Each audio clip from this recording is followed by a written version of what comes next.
It was not the mud that ruined Julian Whitmore's morning. It was the name he saw on the wet envelope inside the poor woman's bag. A name he had spent 31 years trying not to remember. At 7:18 on a cold Tuesday morning in Cleveland, the rain had turned East 9th Street into a gray ribbon of puddles, brake lights, and people moving fast because being late could cost them more than pride. Evelyn Carter was walking with one child on each side of her, holding their hands tight while trying to keep a brown canvas bag tucked beneath her old navy coat. The bag was not pretty. One strap had been sewn back on with black thread that did not match. One corner was dark from years of use. On the front, nearly hidden by rain and age, were two faded stitched letters. L.W. Evelyn held that bag the way other people held bank cards, house keys, passports, proof that they existed. Maya, 8 years old, walked carefully in her white school uniform shirt, lifting her shoes over puddles she could not always avoid. Noah, 5, kept one hand around the strap of his backpack and the other near his chest, breathing through the damp morning air with the quiet effort of a child trying not to worry his mother. Evelyn saw the black Escalade before she heard it. It came around the corner too fast for a street full of walkers, its polished sides reflecting the city like the city belonged to it. Inside, Julian Whitmore sat in the back seat, warm and dry, listening to his attorney talk about an $80 million redevelopment deal on Ashbury Lane. The numbers were clean. The schedule was aggressive. The tenant transition plan, his attorney said, had been handled. Julian looked down at the contract on his tablet just as the Escalade hit the pothole. Brown water exploded from the curb in one hard sheet and came down over Evelyn and both children. Mud streaked across Maya's shirt. It splashed Noah's face and soaked the front of his little jacket. It hit Evelyn's coat, her shoes, her cheek, and the canvas bag she had been trying so hard to protect. For 1 second, the sidewalk went silent around them. Maya looked down at her ruined shirt but did not cry. Noah blinked mud from his eyelashes and coughed once into his sleeve. Evelyn dropped to one knee, not to check herself, but to wipe her son's face with the cleanest part of her cuff. The Escalade rolled another 6 feet before Julian lifted his eyes. He saw the woman. He saw the children. He saw the bag on the sidewalk, half open now, papers inside turning dark at the edges from the rain. His driver asked if he should keep going. Julian almost said yes. He was already late. Men like him were always late to someone else's pain and early to their own profit. Then Evelyn reached for the bag, and a wet envelope slid out just far enough for the stitched letters on the canvas to face the street. L.W. Julian's hand froze above his tablet. The attorney was still talking in his ear, but the words fell away. Because those letters had once been sewn by his mother's hand, on a kitchen table in a house he had not visited since he was 12 years old. And the woman on the sidewalk had no idea she was carrying the one thing that could destroy the man who had just splashed mud on her children. Julian stepped out of the Escalade with a black umbrella opening above him like a private roof. The rain touched his shoes but not his shoulders. That was the first thing Evelyn noticed. Not his watch, not the tailored coat, not the kind of quiet confidence that made other people move around him without being asked. She noticed that even in bad weather, the world seemed to make arrangements for him. Her children stood beside her with mud drying into their clothes, and this man crossed the 6 feet between curb and sidewalk as if he had just entered a room where everyone had been waiting for him. His assistant came out behind him, younger, nervous, already holding a folded white towel and a money clip. "Sir, I can handle this," the assistant said. Julian did not answer. His eyes were still on the canvas bag. Evelyn saw him looking and pulled it closer with one wet hand. That movement was small, but it changed the air between them. She did not guard her purse like there was money in it. She guarded that old bag like there was a life inside. "Ma'am," Julian said, and his voice was calm in the practiced way of men who expected calm to solve what their money had caused. "I am sorry. My driver should have slowed down." Evelyn wiped mud from Noah's cheek with her sleeve. The little boy leaned into her hand, embarrassed more than hurt, trying to breathe quietly through the cold. Maya stood very still, staring down at the brown stain across her white school shirt. It was picture day at school. Evelyn knew that. Maya knew Evelyn knew. Neither of them said it because in families with no extra money, disappointment often had to be swallowed before it had a chance to become sound. Julian's assistant stepped forward with the towel. Evelyn took it only because Noah needed it. She did not thank him for it. She did not refuse it either. Pride was not the same thing as foolishness. She dried Noah's face first, then Maya's hands, then folded the dirty towel back over itself so none of the mud touched the assistant's fingers when she returned it. The assistant hesitated, surprised by the care. Julian noticed. He noticed the way she protected even the person who had insulted her by assuming she could be paid away. "Let me make this right," Julian said. The assistant opened the money clip before Julian finished the sentence. There were $100 bills inside, crisp and dry, the kind of money that looked unreal to a woman who had counted quarters for laundry the night before. Evelyn looked at the bills, then at Julian. "For what?" she asked. The question caught him off guard. "For the clothes. For the trouble." "The trouble is not the clothes," Evelyn said. Her voice stayed low, but something in it made Maya look up. "The trouble is that your car came around that corner like nobody on this sidewalk mattered." The assistant's face tightened. People in Julian's world did not speak to him that way on a public street. Not without wanting something. Not without filming. Not without a lawyer nearby. Evelyn wanted none of those things. She lifted the canvas bag against her chest and checked the front pocket. The zipper had stuck from the rain. Her fingers worked carefully, urgently, trying not to show panic. Noah coughed again. She found the blue inhaler case and opened it just enough to make sure it was dry. Julian watched her thumb brush over the plastic like a prayer. "Is he all right?" Julian asked. "He will be if we are not late," Evelyn said. "Late for school. Late for an appointment. I can drive you." "No, thank you." She said it too quickly. Then she softened her voice because her children were listening. "We can walk." Julian looked down the street. Rainwater ran along the curb in dirty streams. The nearest bus stop was 2 blocks away. Noah's jacket was wet through the front. Maya kept rubbing at the stain on her shirt, making it worse. Evelyn adjusted the bag strap, winced slightly when the wet canvas pulled against her shoulder, and began gathering the papers that had slipped out. Julian bent to help. Evelyn's hand came down over the envelope before his could touch it. "Please do not," she said. Not rude. Not loud. But absolute. Julian stopped with his hand in midair. For a moment, the only sounds were rain ticking against the umbrella and traffic sliding over wet pavement. He could see the corner of the envelope beneath her palm. Old paper. Soft edges. Ink faded but still readable enough to hurt. Lillian Whitmore. His mother's full name. Not Lillian W. Not Miss Whitmore. The whole name, written in a hand that looked painfully familiar. He had not seen that handwriting since he was 12, maybe 13, back when his mother still left notes on the refrigerator reminding him to heat the soup but not touch the rent money in the blue jar. Evelyn pushed the envelope back into the bag, then zipped the pocket closed. She did it with the quick caution of someone who had learned that important things vanish when other people decide they are not important. "That bag," Julian said before he could stop himself. Evelyn's eyes narrowed. "What about it?" He could have lied. He could have said it looked old or wet, or asked whether she needed another one. Instead he said nothing for 1 second too long. That silence made Evelyn take half a step back. She had dealt with landlords, clerks, caseworkers, school secretaries, and men in suits who used polite voices to move poor people out of the way. She knew when a question had another question hiding behind it. "Sir," she said, "I do not need your money for the mud. I need men like you to remember there are children on sidewalks." Julian looked at Maya, then at Noah, then back at the bag. The sentence should have embarrassed him. It did. But the initials had gone deeper than embarrassment. They had opened something. His assistant cleared his throat and whispered that the council liaison was already waiting. The Ashbury Lane meeting began in 22 minutes. Julian heard the name Ashbury Lane and looked at Evelyn again. Her appointment. Her bag full of housing papers. Her guarded eyes. The old envelope with his mother's name. None of it fit together yet, but something in him understood that it would.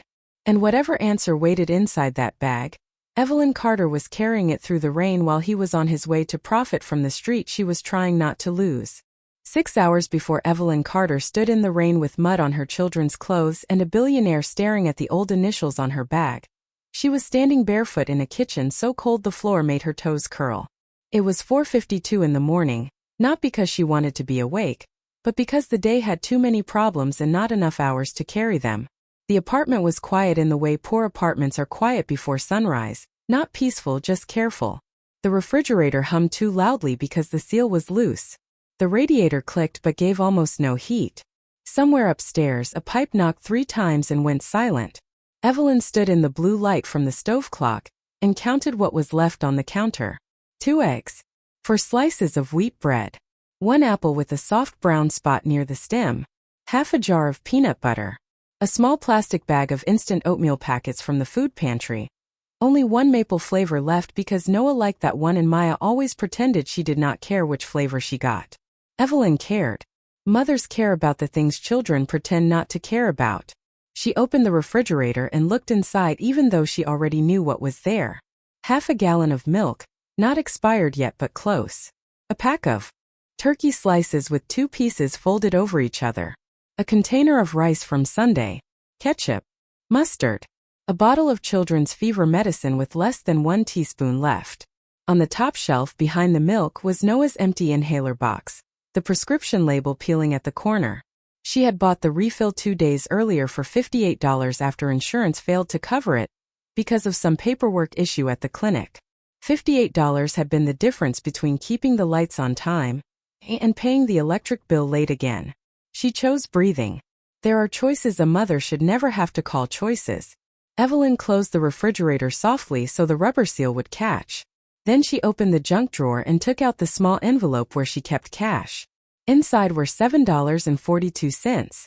1 $5 bill, 2 singles, 1 quarter, 1 dime, 1 nickel, and 2 pennies that had stuck together with something sweet. She counted it twice, then a third time, not because she thought the amount would change, but because counting gave her hands something to do while her mind tried not to run ahead to everything that could go wrong.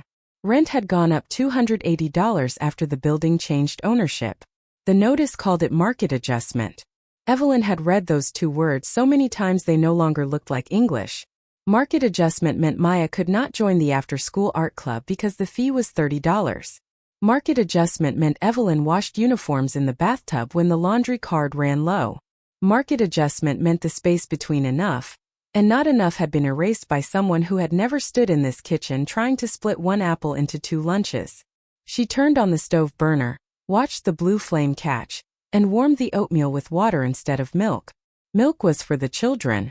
Milk was for cereal tomorrow if tomorrow did not ask for something more urgent. She cracked 1 egg into a pan and saved the other for dinner. The egg spread thin, yellow and trembling, and she folded it carefully so it looked bigger on the plate. Details mattered. When you could not give your children abundance, you gave them shape, warmth, diagonal cuts, clean collars, the small presentation of care. Maya appeared first, standing in the doorway wearing her school pants and white uniform shirt, her hair wrapped in a satin scarf Evelyn had tied the night before.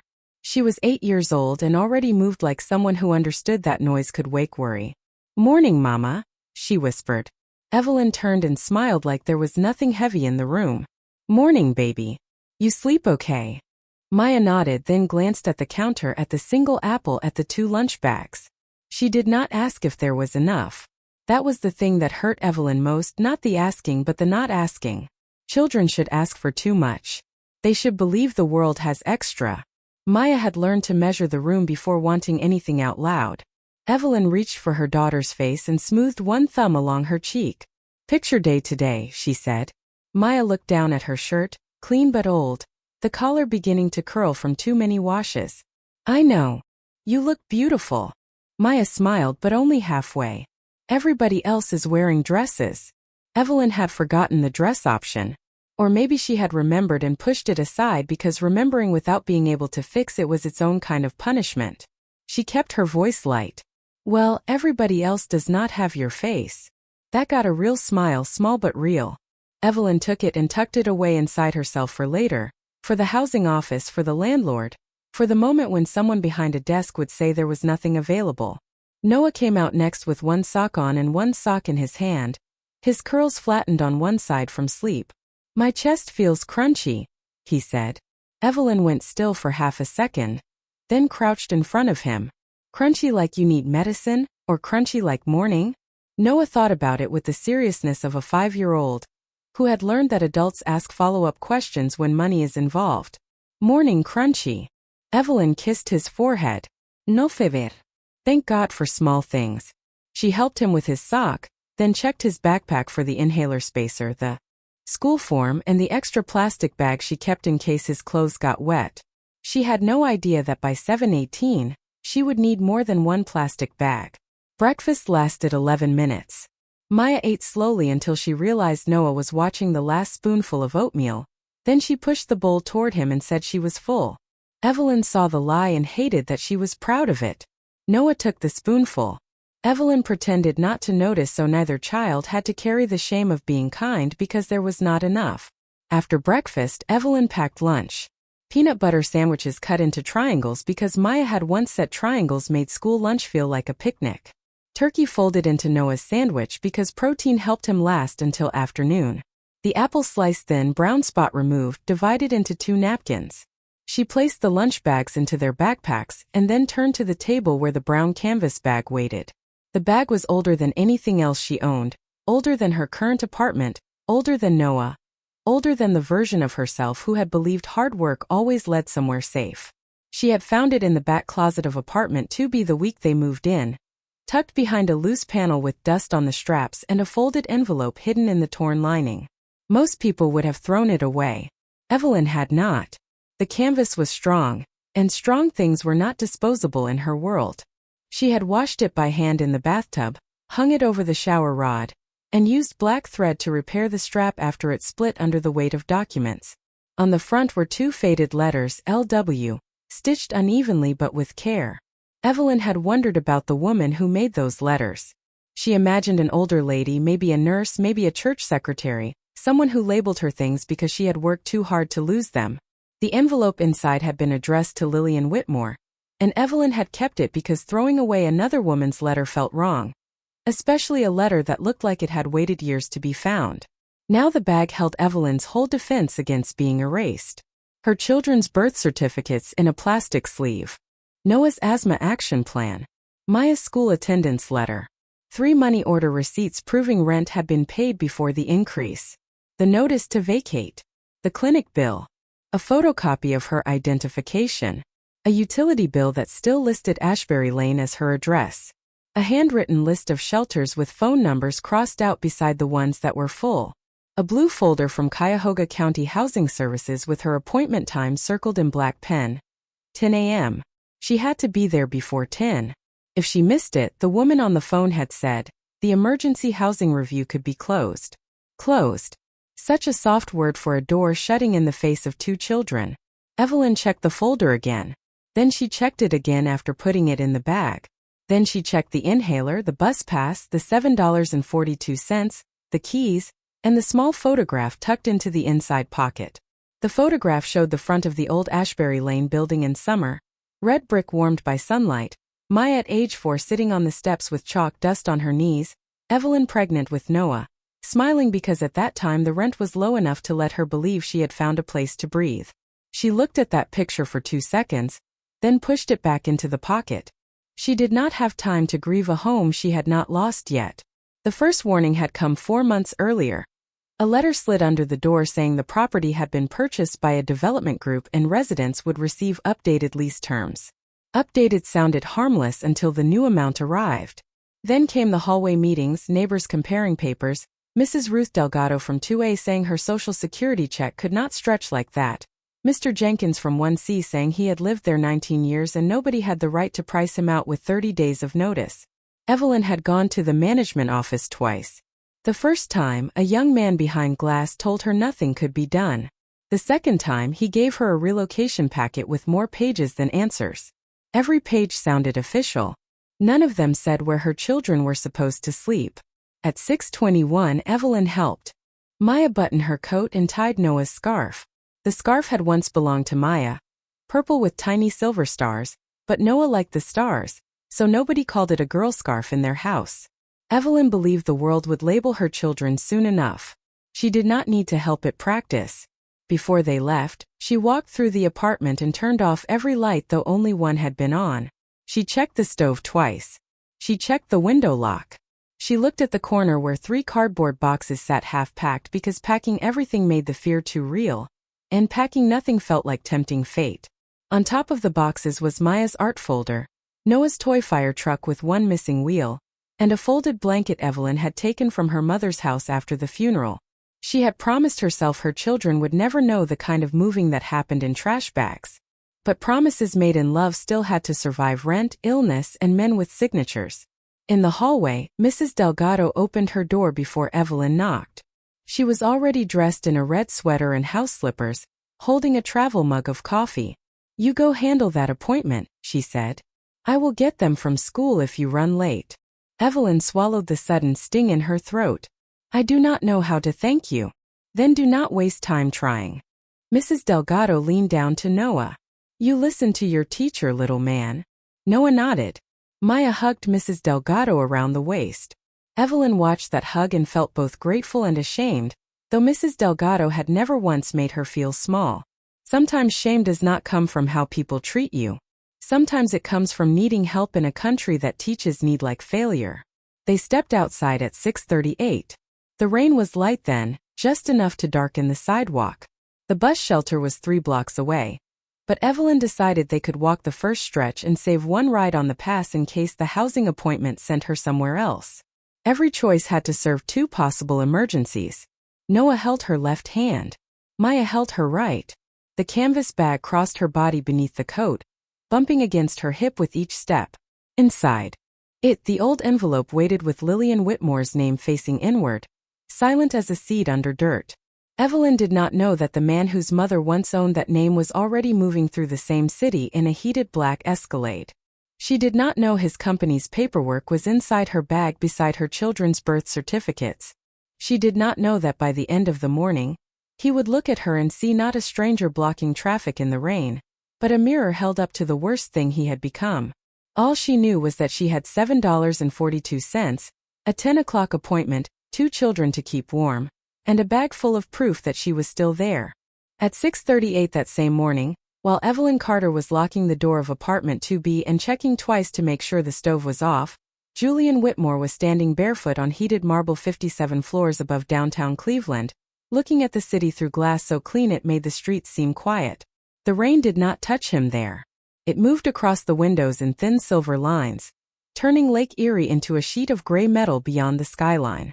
Behind him, a coffee machine built into the kitchen wall hissed softly and filled a white ceramic cup he would drink from twice before leaving it half full. On the counter sat a leather folder embossed with the logo of Whitmore Urban Development. Inside were the final documents for the Ashbury Lane acquisition, an $80 million deal that had taken 11 months, for council meetings, 3 private dinners, and more legal language than any ordinary family could read without help. Julian had read all of it. He read everything. At 43 years old, he was known for that. Reporters called him disciplined. Investors called him precise. His employees called him demanding when he was not in the room and visionary when he was. He had built Whitmore Urban Development from a 1-room office above a tax preparation shop into one of the largest Black-owned real estate firms in the Midwest. His company bought aging buildings in neighborhoods other developers ignored, renovated them, raised capital, secured tax incentives, and turned blocks that banks had once redlined into places where coffee shops, fitness studios, and young professionals appeared almost overnight. The business magazines loved that story because it sounded like redemption. A poor black boy from Cleveland grows up, gets rich, and rebuilds the city that raised him. Julian let them print it because it was useful. Useful stories made investors comfortable. Useful stories made city officials smile in photographs. Useful stories made the public forget to ask who had been living in those buildings before the renderings looked beautiful. On paper, Ashbury Lane was an underperforming property. 48 units, deferred maintenance, below market rent, high renovation potential, strong proximity to transit, schools, and medical corridors. In Julian's investor deck, there were charts showing projected rent stabilization after redevelopment, community impact language, environmental upgrades, and a phrase his consultants loved: neighborhood revitalization without displacement. Julian knew that phrase was doing a great deal of work. He also knew that work was often what language did for money. It made sharp things look smooth. He picked up the folder and walked into his dressing room, where suits hung by color and season: navy, charcoal, black, deep brown. No bright colors. Nothing that asked for attention. His success already asked loudly enough. He chose a navy suit, white shirt, dark tie, and a watch with a black leather strap that had belonged to no one before him because Julian did not wear heirlooms. He owned almost nothing from his childhood. Not because nothing survived, though very little had, but because he had trained himself not to be the kind of man who needed reminders. Reminders made people soft. That was what he believed. Or that was what he had repeated so often that belief no longer had to be examined. His phone buzzed on the dresser. Grant Keller. Julian answered on speaker while fastening his cuff links. Grant's voice came through, already moving, already controlled, the voice of a man who treated ethics as a paragraph to be managed by counsel. The council liaison confirmed 10:30.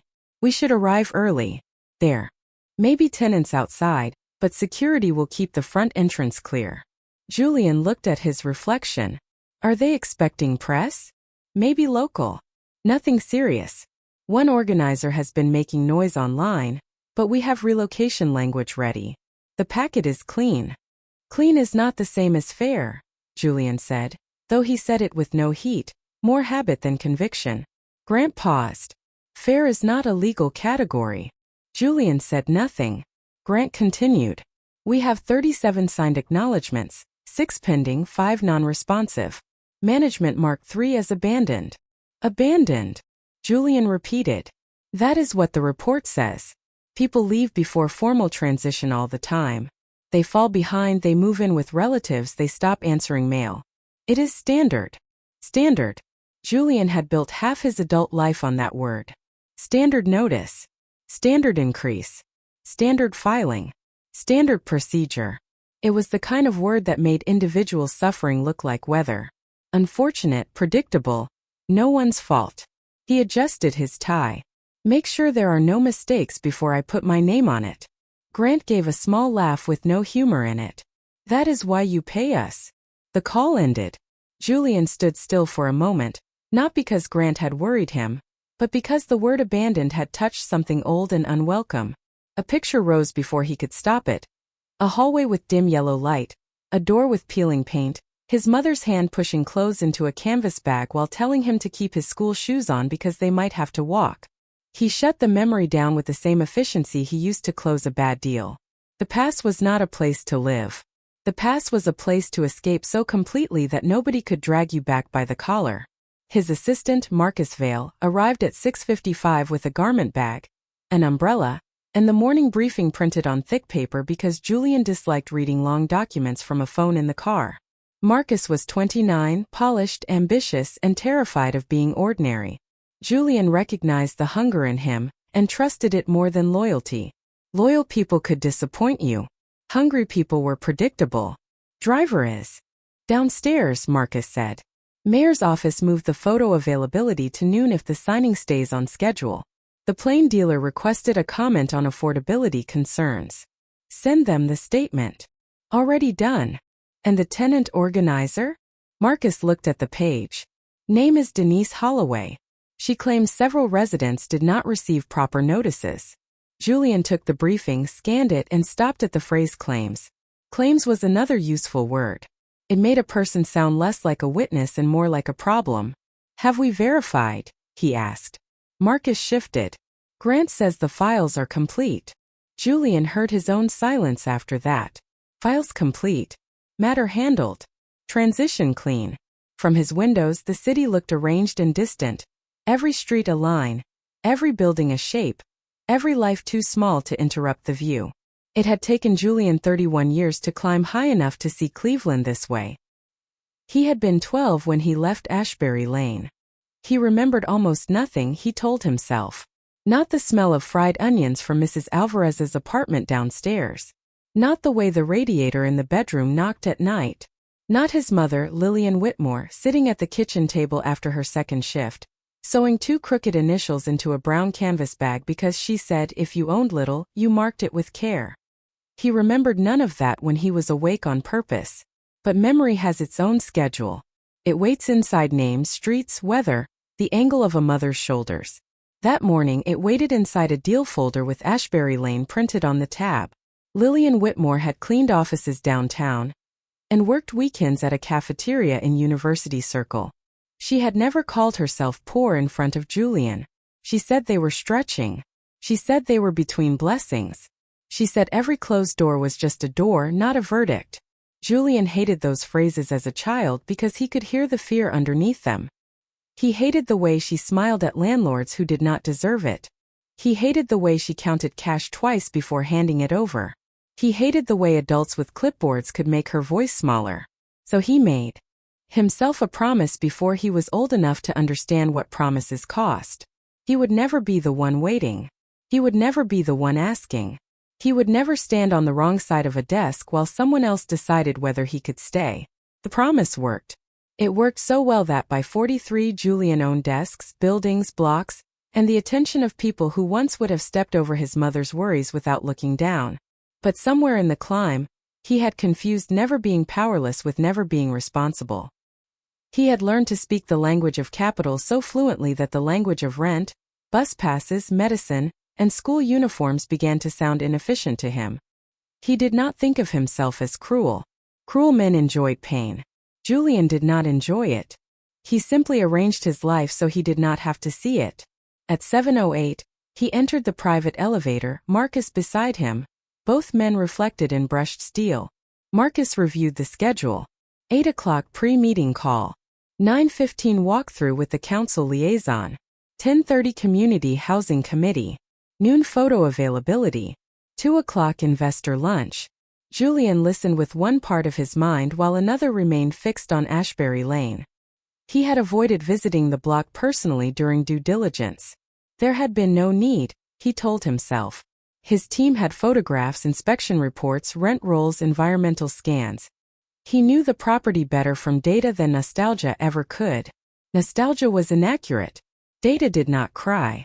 The elevator opened into the private garage, where the black Escalade waited under fluorescent lights. The vehicle had been detailed the night before. Tires glossy. Windows tinted. Interior warm. A bottle of still water sat in the rear console beside a sealed packet of documents. Julian slid into the back seat and opened his tablet. Marcus took the front passenger seat. The driver, a former police officer named Owen, asked for the route. Marcus answered before Julian could. City Hall, then Ashbury site. The garage door lifted and Cleveland entered in pieces. Wet pavement, early traffic, a cyclist hunched against rain, a woman under a bus shelter. Holding a child's backpack, steam rising from a manhole. Julian looked down at the executive summary. Occupancy challenge. Deferred maintenance burden. Relocation compliance. Strategic repositioning. He approved a change to page 14 and sent it back to Grant. The Escalade turned onto East 9th Street. The city outside grew busier, louder, closer. But inside the car the air stayed at 70 degrees. Julian heard Grant's voice through the call speakers now, explaining final risk exposure. The only vulnerability is optics, Grant said. If someone puts a child in front of a camera, the story gets emotional. We keep it procedural. Julian looked out the window just as the car approached a curbside pothole filled with brown rainwater. He saw a woman walking with 2 children. He saw an old navy coat. He saw a brown canvas bag held tight against her side. For one strange second, before the water rose, before the mud hit, before the name came back from the dead, Julian's chest tightened with a warning he did not understand. Then the Escalade reached the puddle, and the clean language of his mourning broke against the sidewalk. Evelyn did not want to get into the Escalade. Everything in her body told her not to. The open door looked less like help than a test. A dark polished mouth waiting at the curb, warm air spilling out into the cold rain while her children stood soaked beside her. She had spent too many years learning that help from powerful people often came with small print no one explained until later. But Noah coughed again, a tight little sound he tried to hide by turning his face into his sleeve, and the decision stopped belonging to pride. Evelyn looked down at him, then at Maya's stained shirt, then at the bus stop 2 blocks away through the gray rain. The housing office was still more than a mile from where they stood. The appointment was at 10, but before that she had to drop both children at school, explain the mud, ask the front office for a spare shirt they might not have, and hope nobody marked Maya late on picture day. Julian held the umbrella higher, not over himself now, but over the children. It was the first useful thing he had done. That did not involve money. "Please," he said, and the word sounded unfamiliar in his mouth, as if he had not needed it often enough for it to come naturally. "Let us take you where you need to go. No conditions." Evelyn studied him. Men like Julian did not usually say no conditions unless there had been conditions before. Marcus, the assistant, stood near the front passenger door with the expression of someone watching the morning schedule collapse 1 minute at a time. Evelyn saw that too. She saw the expensive impatience hiding under his politeness. She shifted the canvas bag higher on her shoulder. "My daughter goes to St. Bridget on Superior," she said.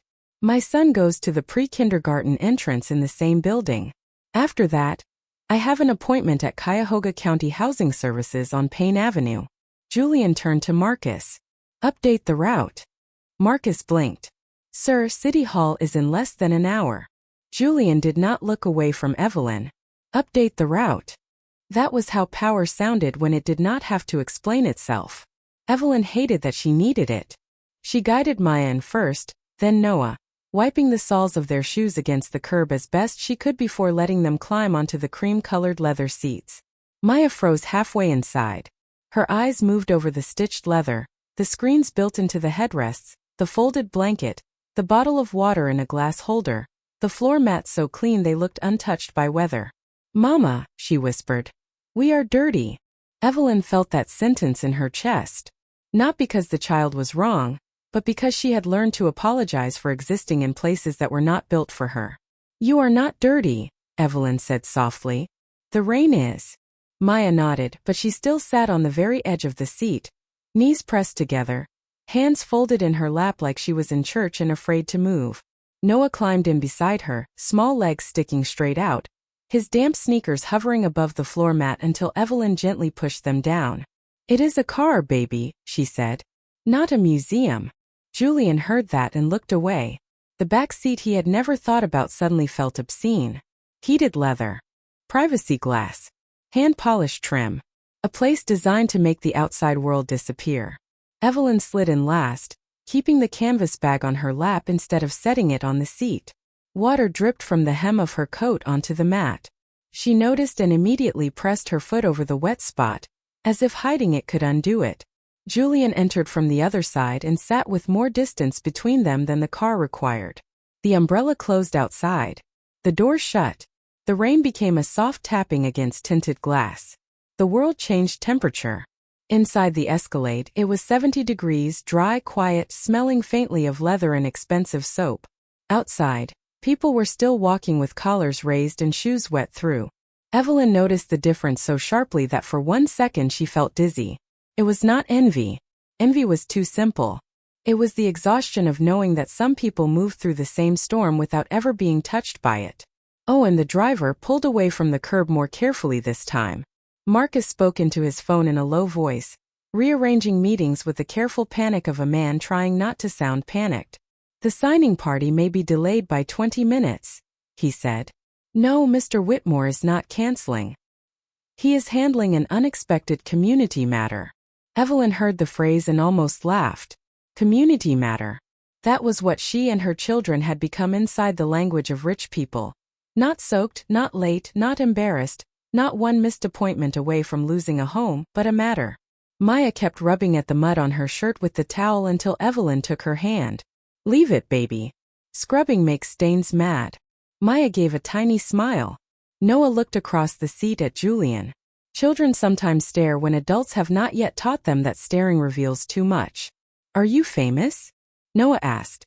Evelyn closed her eyes for half a second. "Noah." Julian turned toward him. "Not really." "Then why do you have a car like this?" The question landed cleanly, without accusation.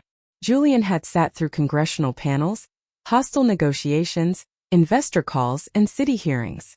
None of them had asked anything as direct as, "A 5-year-old with mud on his jacket." "Because my work requires me to travel a lot," Julian said. Noah considered that. "My mama travels a lot too. We take the bus." Evelyn's hand tightened around the canvas strap. She expected Julian to smile politely and look away. Instead he nodded slowly, as if the answer had cost him something. "I used to take the bus with my mother." he said. The words left him before he approved them. Marcus stopped talking in the front seat for half a second. Evelyn looked at Julian with surprise, then suspicion. She did not like when rich people reach for poor memories too quickly. Sometimes they use them like coupons for trust. Which bus? She asked. Julian looked at her. The number 6 mostly. Sometimes the Healthline if she was working near University Circle. Evelyn's expression changed almost imperceptibly. That was too specific to be performance. You from here? Yes. What side? Julian hesitated. He had answered that question at galas with polished vagueness for years. Cleveland, he would say. Working class. A difficult neighborhood. Words that sounded honest without giving anyone a door to walk through. But here, in the back seat with a woman whose bag carried his mother's initials, vague felt cowardly. Ashbury Lane, he said. Evelyn went still. Maya looked between the adults. Noah was busy tracing a clean line through the fog on the window with one finger. Ashbury Lane? Evelyn repeated. A long time ago. That is where we live. Julian knew. He had known since the folder, since the papers, since the appointment, but hearing her say live instead of lived made something tighten in him. The property reports had said several units were no longer occupied. Grant had said transition. Marcus had said claims. Evelyn said live. One word brought furniture back into the rooms. Cereal bowls. Backpacks. Wet socks on radiators. Children sleeping under blankets while adults read notices at the kitchen table. Which building? Julian asked, though part of him did not want the answer. The red brick one near East 34th. Apartment 2B. Julian looked toward the rain streaking the window. I know that building. A lot of people know it now, Evelyn said. Mostly people with clipboards. Marcus shifted in the front seat. Miss Carter. The redevelopment process includes relocation support for qualifying residents. Evelyn turned her eyes to the back of his head. Do you live in a qualifying residence, Mr. Marcus? He went quiet. Julian should have corrected her tone. That was what Marcus expected. That was what powerful men did when their staff got embarrassed. But Julian said nothing because the question had been fair. Evelyn looked back at Maya's shirt, then at Noah's breathing, then down at the bag on her lap. The zipper was still damp. She opened it just enough to check the folder again. Julian told himself not to look. He looked anyway. Not deep inside, not deliberately, but enough to see the corner of a Blue County folder, the orange edge of a prescription label, a rent receipt sealed in plastic, a child's birth certificate, and the old envelope tucked into the side pocket like it had been placed there with care. Lillian Whitmore. He could almost feel the texture of the name. He remembered his mother writing it on school forms with a slow hand after double shifts, remembered the way she pressed harder on the last letters when she was tired. His throat tightened. That envelope, he said quietly. Evelyn closed the bag. You asked about the bag already. I know. Then you know I did not answer. There was no fear in her voice now. There was warning. Julian respected it more than he expected to. I am not trying to take it. People do not always call it taking. Evelyn looked out the window as the Escalade turned onto Superior Avenue. Sometimes they call it processing. Sometimes they call it holding. Sometimes they say they need the original, and then you spend 3 months trying to prove you had a paper they lost. Julian absorbed that. He had never lost a document and suffered for it. If his world lost a document, someone found another copy by noon. If Evelyn's world lost one, a door closed. The car stopped in front of St. Bridget Elementary at 7:46. The sidewalk outside was crowded with parents, umbrellas, school staff in yellow rain ponchos, children jumping over puddles. Maya sank lower in the seat when she saw the other students. Mama, I cannot go in like this. Evelyn looked at the stained shirt. She had no spare. The school kept extras sometimes, but asking meant another note, another look, another quiet entry in the invisible file that followed poor children through places pretending not to judge them. Julian reached for his phone. We can have new clothes brought here. No, Evelyn said immediately. She needs to get to class, not wait on your delivery. Then let me call the principal. Why would the principal take your call? Evelyn asked. It was not sarcastic. It was a real question and that made it worse. Julian did not answer because the answer was obvious. Because people took his calls. Because money had a voice even before it spoke. Evelyn opened the door and stepped into the rain. She helped Noah out first, then Maya. Before Maya climbed down, Julian removed his own dark overcoat and held it out. It was too large for the child, absurdly expensive and completely wrong. For the walk inside, he said. Maya looked at her mother. Evelyn looked at the coat, then at the school entrance, then at the mud on her daughter's shirt. Pride argued. Motherhood answered. She took the coat and wrapped it around Maya's shoulders. Just to the office, she said. Maya nodded. The coat nearly reached her knees. Noah giggled softly for the first time that morning. You look like a judge, he said. Maya smiled despite herself. Julian watched the three of them cross the sidewalk together. Evelyn held the canvas bag close under her arm while guiding both children around puddles. No one seeing her from across the street would have known she was carrying a letter from the dead, an eviction notice, proof of rent, medical paperwork, and the private history of the man waiting in the Escalade. But Julian knew enough now to understand that the bag was not a bag. It was an archive of every institution that had asked this woman to prove she deserved not to disappear. Marcus turned in his seat. Sir, we need to leave in 7 minutes to make City Hall. Julian kept watching Evelyn through the rain as she spoke to the school secretary at the front doors. He could see the secretary's mouth form the kind of patient expression that often meant no. He could see Evelyn straighten, not shrinking, not pleading, explaining with controlled hands and wet sleeves. He could see Maya standing beside her in his overcoat, trying to hide the mud beneath it. Something about that image moved behind his ribs and found an old room. Julian was 12 again, standing beside Lillian Whitmore at a school office while she explained why his uniform was not correct, why the rent receipt had taken priority over new shoes, why her son was not careless, only temporarily without. Temporarily. His mother had loved that word because it kept despair from sounding permanent. Evelyn returned 8 minutes later without the children. Her hair was damp around her face. She carried Julian's overcoat folded carefully over one arm, brushed clean as if she had spent the whole walk back protecting his fabric from her life. The nurse had a spare sweatshirt, she said. Maya is embarrassed, but she is in class. Noah used his inhaler and went in through pre-kindergarten. Julian took the coat but did not put it on. And you? I have a 10 o'clock appointment. It is not even 8. The office makes you wait even when you are early. Especially when you need something. She climbed back into the Escalade, still holding the canvas bag. This time she did not sit on the edge of the seat. Not fully, but not as far forward as before. Owen pulled away from the school and headed toward Payne Avenue.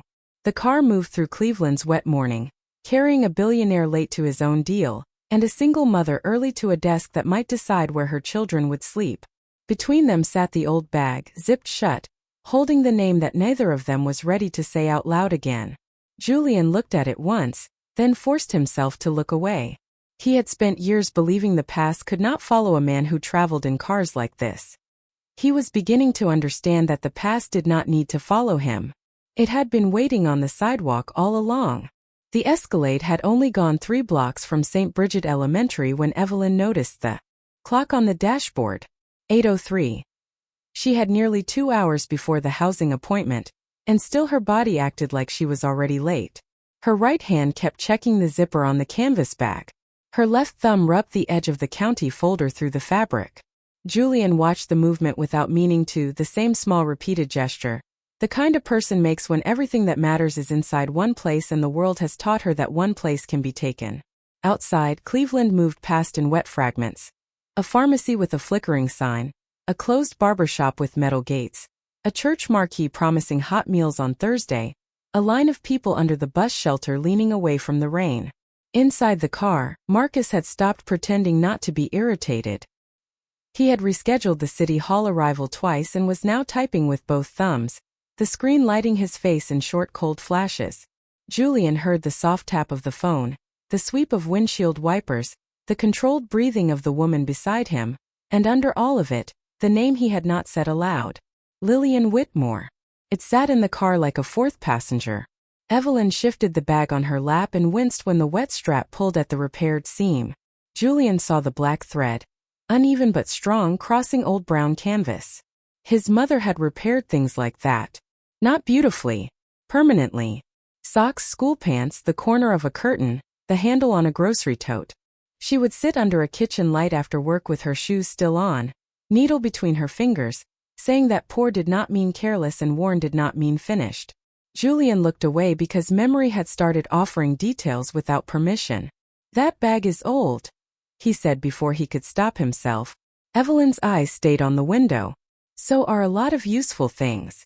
I did not mean it as an insult. Most people do not. That ended the conversation for 11 seconds. Then Julian tried again more carefully. Where did you get it? Evelyn turned toward him, not fully, just enough to let him know the question had crossed into territory he had not earned. Why? Julian could have told her the truth. He could have said the initials look like my mother's. He could have said I think that bag was in my house when I was a child. He could have said I spent 31 years becoming rich enough to forget the woman who made those letters with tired hands. But truth requires courage in the exact moment when self-protection offers better language. So he chose less than truth. The initials, he said. They seem familiar. Evelyn looked down at the faded LW stitched into the canvas. Rain had darkened the thread, making the letters stand out more than they had that morning in her kitchen. She covered them with her palm without thinking. It was in my apartment when we moved in. Julian's face changed so little that most people would not have seen it. Evelyn did. Apartment 2B? He asked. Closet in the back bedroom, she said. Behind a loose panel. The bag was folded up with dust all over it. I almost threw it out, but the canvas was good. Stronger than anything they sell now. She paused, then added. There was an envelope inside too. Julian's hand closed slowly around the edge of his tablet. Marcus looked up from the front seat. Miss Carter, Marcus said carefully, if you found personal property left behind by a previous tenant, it may technically belong to the property owner or estate. Evelyn looked at him through the rearview mirror. That is a very nice way to say even things left in walls belong to somebody with paperwork. Marcus flushed. Julian said, Marcus. One word, quiet enough to stop him. Evelyn's mouth tightened, but she did not look surprised. This was what she expected from men in clean coats and warm cars. Not open cruelty. Ownership. The assumption that anything valuable, even a forgotten letter, must somehow belong upward. I did not keep it because I wanted something, she said. I kept it because somebody's mother wrote that name. The envelope looked too old to toss in a trash bag. Julian heard the phrase somebody's mother, and felt it move through him with terrible precision. You read it? He asked. Evelyn shook her head. No, why not? Because it was not mine. The answer was so simple that it shamed him. Julian had built companies by reading what other people missed, by opening hidden clauses, by knowing every weakness in every document before the other side knew it existed. Evelyn had lived for years with an old envelope in her bag, and had not opened it because it was not hers. She had less than $10 that morning and still had not treated another woman's privacy as something she could spend. The Escalade slowed as traffic backed up near Chester Avenue. Owen tapped the brakes gently, but the road was slick, and a delivery van ahead stopped short at a yellow light. The car did not jolt hard.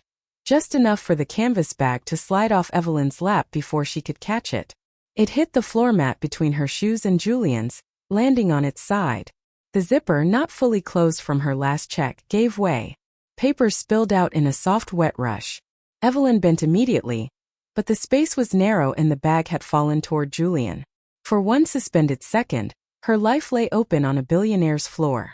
A blue folder with Cuyahoga County Housing Services printed across the front. A utility bill with a past due stamp. A notice to vacate, creased at the fold from being read too many times. 2 birth certificates in a plastic sleeve, Maya Denise Carter and Noah James Carter. A school attendance warning with the word tardy circled in red. A pharmacy receipt for an albuterol inhaler. 3 money order stubs, each one smoothed flat. Each one proof that Evelyn had paid what someone later claimed she had not paid. A small photograph of the red brick Ashbury Lane building in summer, chalk drawings on the steps, a younger Evelyn smiling with one hand on her pregnant belly. And beneath the folder, partly hidden, the old envelope. It had slipped farther out than before. The rain had softened one corner, and the handwriting was clear. Lillian Whitmore. 214 Ashbury Lane. Apartment 2B. Cleveland, Ohio. Julian stopped breathing. Not because he recognized the name. That had already happened. Because he recognized the address written under it. Apartment 2B had not just been in his building. Apartment 2B had been his room, his kitchen, his mother's table, the radiator that knocked through winter, the back closet where Lillian kept things she said were too important for drawers. He saw with awful clarity the loose panel in that closet. His mother had hidden rent receipts there once, after a landlord claimed she never paid. She had hidden $20 bills there when she could. She had hidden his vaccination card, his report cards, a photograph of Julian missing both front teeth. He had forgotten the panel. Or he had buried it so deep that forgetting looked like survival. Evelyn reached for the papers with both hands. "Please do not look at those," she said. There was panic now but not shame. A person's documents are different when she has had to use them as armor. To Julian they were paper. To Evelyn they were proof her children had names, proof she had paid rent, proof she had asked for help correctly, proof that if someone tried to erase her she could make a case for having been there. Julian lowered his eyes, then helped gather the papers without reading more than he already had. He picked up the pharmacy receipt and handed it to her face down. He picked up the photograph by the edges. That was when the second strange detail struck him. In the photo, on the steps beside younger Evelyn, was the building's old front door. The green paint was chipped in the exact place he remembered kicking it accidentally with his school shoe the night they left. He had been angry. Lillian had told him not to kick things that could not answer. "This picture," he said. Evelyn took it quickly. "That is mine." "I know. I am sorry." But he was not looking at Evelyn in the photo. He was looking at the lower left corner, where a small brass apartment directory was mounted near the door. Most names were too blurred to read, but one strip of tape remained visible, old and crooked. Whitmore. His last name had still been on the building when Evelyn moved in. The city had painted over walls, changed locks, sold deeds, renamed ownership groups, raised rents, filed permits, and still some small piece of his mother's life had stayed stuck near the door, unnoticed by inspectors and investors alike. Evelyn gathered the last of the papers and placed them back in order. Birth certificates. Together. Medical papers behind them. Rent receipts in the plastic sleeve. The old envelope went into the side pocket, but not before Julian saw the back flap had loosened from the rain. Inside was not just one sheet. There were several. One corner of paper showed through, covered in handwriting. He could not make out the words, only the pressure of the pen. Lillian pressed hard when she was upset. He knew that. He hated that he knew that. "Your mother's name was Lillian?" Evelyn asked quietly. Julian looked at her. The question was not an accusation. It was worse. It was gentle. He realized he had said nothing for too long, had reacted too visibly, had let memory show on his face in front of a woman who owed him no comfort. "Yes," he said. The word came out rougher than he expected. Marcus turned fully now, unable to hide his interest. Owen looked once in the mirror, then back to the road. Evelyn's hand stayed on the bag. "Then maybe the envelope should go to you." Julian stared at her. He had wanted it from the first moment he saw the name. Wanted was too weak a word. Something in him had reached for it like a child reaching for a hand in the dark. But when Evelyn offered it, he did not take it. He could not. Not there. Not with his shoes clean and her papers damp. Not after his car had soaked her children and his company was on its way to a meeting about the building she was trying to stay inside. "Not yet," he said. Evelyn studied him. "Not yet. I need to understand why it was in your wall. Maybe because your mother put it there." The sentence was plain, but it opened the car wider than any shout could have. Julian looked at the bag again. Lillian had hidden important things behind that closet panel. If she hid the envelope there, she had meant to keep it safe from someone. Or leave it for someone. Or maybe she had been forced to leave so quickly that even the important things had been abandoned. Abandoned. Grant's word came back, cold and clean. People leave before formal transition all the time. They fall behind. They stop answering mail. They move in with relatives. They become checkboxes in reports prepared for men who do not visit the building. Julian had believed that language because believing it made business possible. But now an old envelope had traveled from his mother's hiding place into Evelyn Carter's bag. And the word abandoned no longer sounded administrative. It sounded like a lie told by whoever changed the locks first. Traffic moved again. The housing services building was still 20 minutes away. Julian glanced at the clock. 8:21. City Hall was slipping out of reach. The Ashbury Lane signing would begin without him, unless he redirected the morning back to his schedule. Marcus was waiting for that instruction. Evelyn was waiting for the next question. Julian was waiting for the part of himself that usually took control to return. It did not. Instead, he heard his mother's voice from a kitchen 3 decades gone. If you own little, mark it with care. He looked at the canvas bag, the uneven initials, the guarded woman holding it, and the damp papers that proved she was not invisible. Miss Carter, he said slowly, who told you your apartment was marked vacant? Evelyn's expression changed. Not surprise. Confirmation. She had been waiting for the real question too. The housing office did not tell me, she said. The management company did. When? Yesterday afternoon. They said their records showed I had already left. Julian felt the first clean edge of anger cut through the fog of memory. But you slept there last night. Evelyn held his gaze. Yes. Your children slept there last night. Yes. Marcus went very still in the front seat. Julian looked from Evelyn's face to the bag and back again. The unusual detail was no longer just the envelope. It was the impossible overlap of 2 women, 2 mothers, 2 generations, 1 apartment, 1 bag, and 1 system using the same kind of language to make families disappear before anyone had to look them in the eye.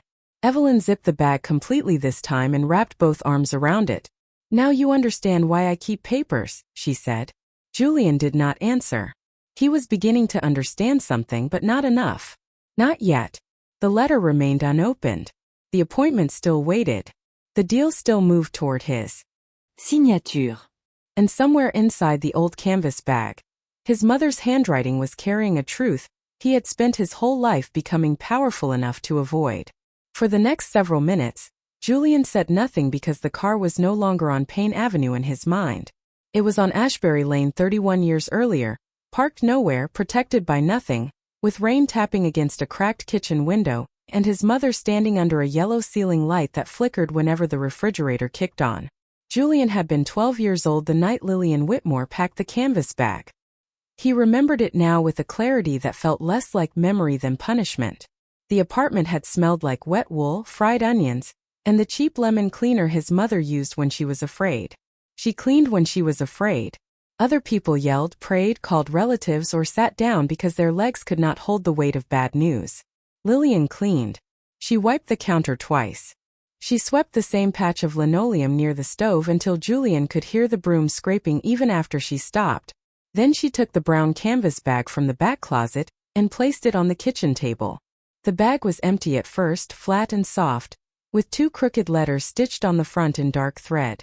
L.W. Julian had watched her sew those letters months earlier after someone at the laundromat accidentally took her old tote.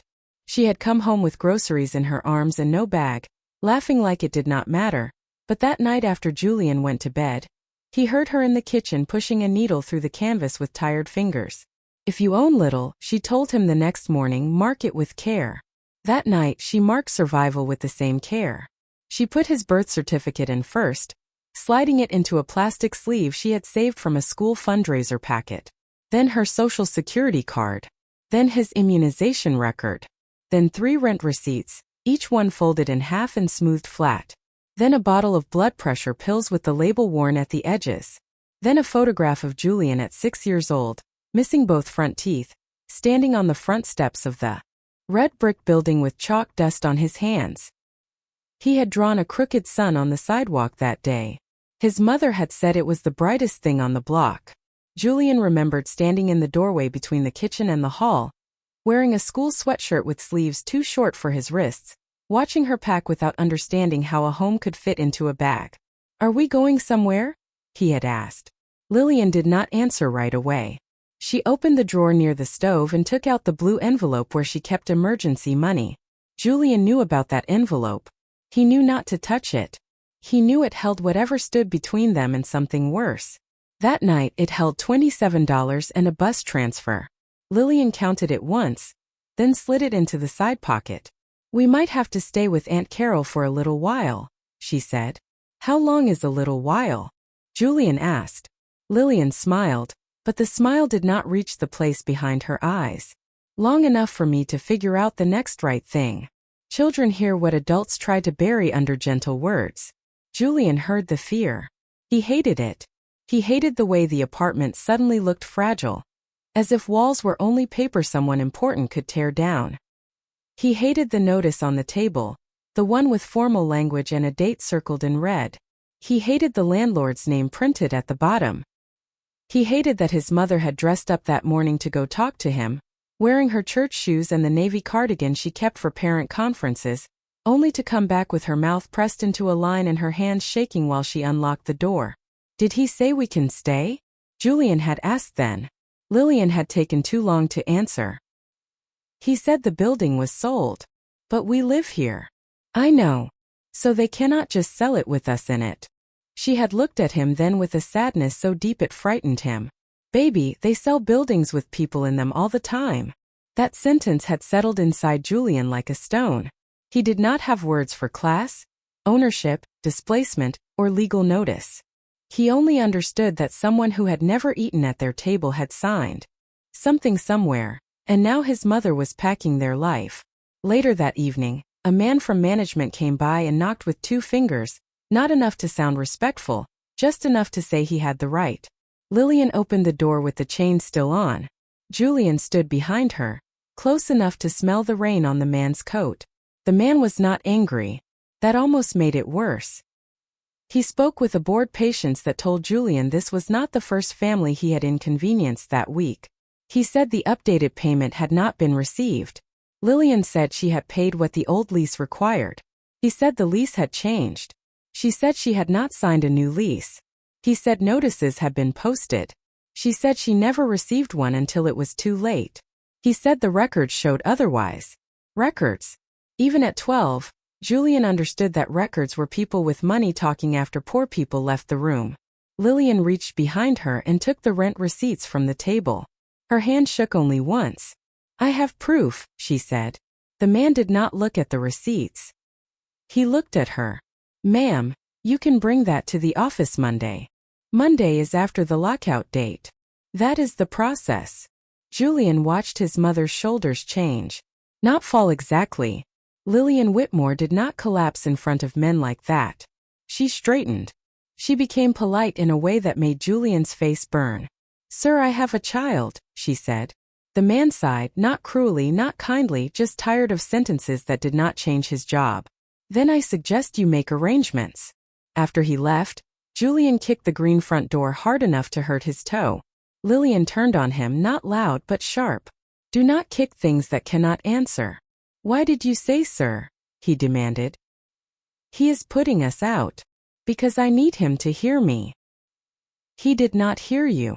Lillian looked at the receipts in her hand, then at her son, and something old moved across her face. "Then you hear me. Do not let what they do make you forget who you are." Julian had not understood why that made him angrier. He wanted a different lesson. He wanted her to tell him how to win, how to make men look at receipts, how to become the person behind the desk instead of the person waiting outside it. He wanted power to mean no one could ever sigh at his mother again. That night, while Lillian packed, he made a promise that did not sound cruel at the time. He promised himself he would never be soft like her. He called it strength. He called it ambition. He called it refusing to be humiliated. He did not know that some vows are just wounds learning to speak. They left Ashbury Lane 2 days later, not in a moving truck, not with boxes labeled by room, but in a city bus with 2 suitcases, 1 trash bag of clothes, and the brown canvas bag on Lillian's lap. Julian remembered the bus window fogging from the breath of too many tired people. He remembered his mother keeping one hand on the bag the whole ride, as if someone might steal their documents and with them the last proof that they had lived anywhere at all. Aunt Carol's apartment was already crowded. Julian slept on a sofa that folded wrong in the middle. Lillian slept on a pallet on the floor and said she liked firm surfaces. For 3 weeks, she left before sunrise to work and returned after dark to fill out forms, make calls, and visit offices that sent her to other offices. Each place needed a different proof. Proof of income, proof of residence, proof of eviction, proof of child, proof of hardship, proof that she had not caused the thing that was happening to her. Julian watched her collect papers like shields. He watched her stand in lines under fluorescent lights, wearing the same navy cardigan, speaking carefully to people who did not look up until she said "excuse me" twice. One afternoon at a housing office on Superior, a clerk told Lillian that her application could not be processed because her previous address was marked vacant before the date she listed. Lillian said that was impossible because they had still been living there. The clerk shrugged and said the system showed what it showed. Julian remembered the exact feeling that went through him then. It was not sadness. It was not even anger. It was a kind of cold education. The system could lie without raising its voice. It could turn a family into an error message. It could make a mother prove she had not disappeared after someone else erased her. Lillian did not cry in the office. She thanked the clerk. She gathered her papers. She took Julian's hand and walked outside. Only when they reached the bus stop did she sit down too slowly, as if her bones had become heavier. Julian stood beside her, fists clenched inside his sleeves. "When I am rich," he said, "nobody is ever going to talk to me like that." Lillian looked up at him. Rain had begun to fall, soft and silver, catching in her eyelashes. "Julian," she said, "when you are rich, make sure nobody has to." He remembered looking away because that was not the answer he wanted. He wanted permission to hate. She was offering him responsibility. Years passed and responsibility became the first thing he learned to avoid. Not openly. Not dishonestly. Julian never thought of himself as a man running from duty. He excelled. He won scholarships, worked through college, slept 4 hours a night, learned zoning law the way other boys learned basketball statistics, and figured out that property was not just land or buildings. Property was permission. Permission to decide who stayed, who left, whose memories became market potential, whose rent became a line item in someone else's growth plan. By 25, he had bought his first small duplex. By 30, he was syndicating deals with investors who liked his story because it made profit sound moral. By 35, he could walk into rooms where banks had once ignored people like his mother and make those banks wait for him. Every victory should have healed something. None of them did. Lillian did not live to see the company become famous. She died when Julian was 32, after years of working with a heart that had been tired longer than she admitted. At her funeral, people from old jobs and old churches hugged him and said she had been proud. Julian nodded, thanked them, paid for everything in full, and felt a terrible irritation he never confessed. Proud was not enough. Proud did not buy her rest. Proud did not give her back the apartment where she had sewn initials into a canvas bag. Proud did not rewind him to the bus stop where she had asked him to remember other people when he became rich. After the funeral, he cleaned out her last apartment with professional efficiency. He donated clothes, sorted documents, kept one photograph, and threw away more than he should have because grief had made him impatient with objects. Objects held voices. Voices asked questions. He did not find the canvas bag. He assumed it had been lost years earlier. Maybe in a move. Maybe in storage. Maybe left behind in the chaos after Ashbury Lane. Tucked behind a loose panel in the back closet by a woman who thought she would return for it and never did. Now, 3 decades later, the bag sat on Evelyn Carter's lap in the back of his Escalade, repaired with black thread, carrying the same kind of papers Lillian once carried, while Julian's company prepared to sign documents that would push Evelyn through a process with the same cold vocabulary that had broken his mother's voice. The realization did not arrive all at once. Came in pieces, each one worse because it fit. Apartment 2B. Marked vacant while occupied. Records showing what records wanted. A mother carrying receipts because no one believed her without paper. A child needing medicine. A school shirt ruined before picture day. An old envelope hidden where Lillian used to hide things that mattered. Julian stared out at the passing street, but he was not seeing Cleveland as it was. He was seeing 2 versions of it layered on top of each other. The boy at the bus stop with wet shoes. The man in the back seat with the driver. The mother with the canvas bag. The woman beside him with the same bag. His own voice from years ago saying, when I am rich, nobody is ever going to talk to me like that. His mother's answer, patient and devastating, when you are rich, make sure nobody has to. He had remembered the first sentence all his life. He had built an empire on it. He had buried the second one because it required him to become more than successful. It required him to become accountable. Evelyn must have sensed something shifting because she stopped looking out the window and turned toward him. You are quiet, she said. Julian almost smiled at that, not because it was funny but because people rarely told him what he was. They described his mood as strategy. They interpreted silence as authority. Evelyn called it quiet because she was not impressed enough to translate him. I was thinking about my mother, he said. Evelyn's hand softened on the bag. She lived in 2B? Yes. Then I am sorry. He looked at her. For what? For whatever made her leave something behind. There it was again, that simple moral clarity. Evelyn did not know the story, yet she understood the loss. Julian, who knew the story, had spent years refusing to understand what it had made him. She did not leave things behind, he said, and his voice was almost a whisper. Not unless she had to. The words changed him as he spoke them. He heard what they meant. If Lillian had hidden the envelope and lost the bag, then the departure from Ashbury Lane had been worse than his memory allowed. More rushed. More frightening. More unfinished. He had turned that unfinished night into fuel. But Evelyn had turned another unfinished morning into endurance. That difference humiliated him. Marcus cleared his throat from the front seat. Sir, Grant is calling again. Julian looked at the phone screen glowing between the seats. Grant Keller. Ashbury Lane. Signing schedule. Risk exposure. Optics. Procedure. He let it ring. Marcus waited, confused. Julian did not answer. For once, the most important call in the car was not the one coming through the phone. It was the one rising from a dead woman's handwriting inside an unopened envelope. Evelyn watched the unanswered call fade. You are missing something important, she said. Julian looked at the bag, then at the wet edge of the county folder peeking from the zipper. I think I already did. The car turned onto Payne Avenue, where the Cuyahoga County Housing Services building came into view, a square beige structure with narrow windows, a flag darkened by rain, and a line of people waiting under the awning before the doors fully opened.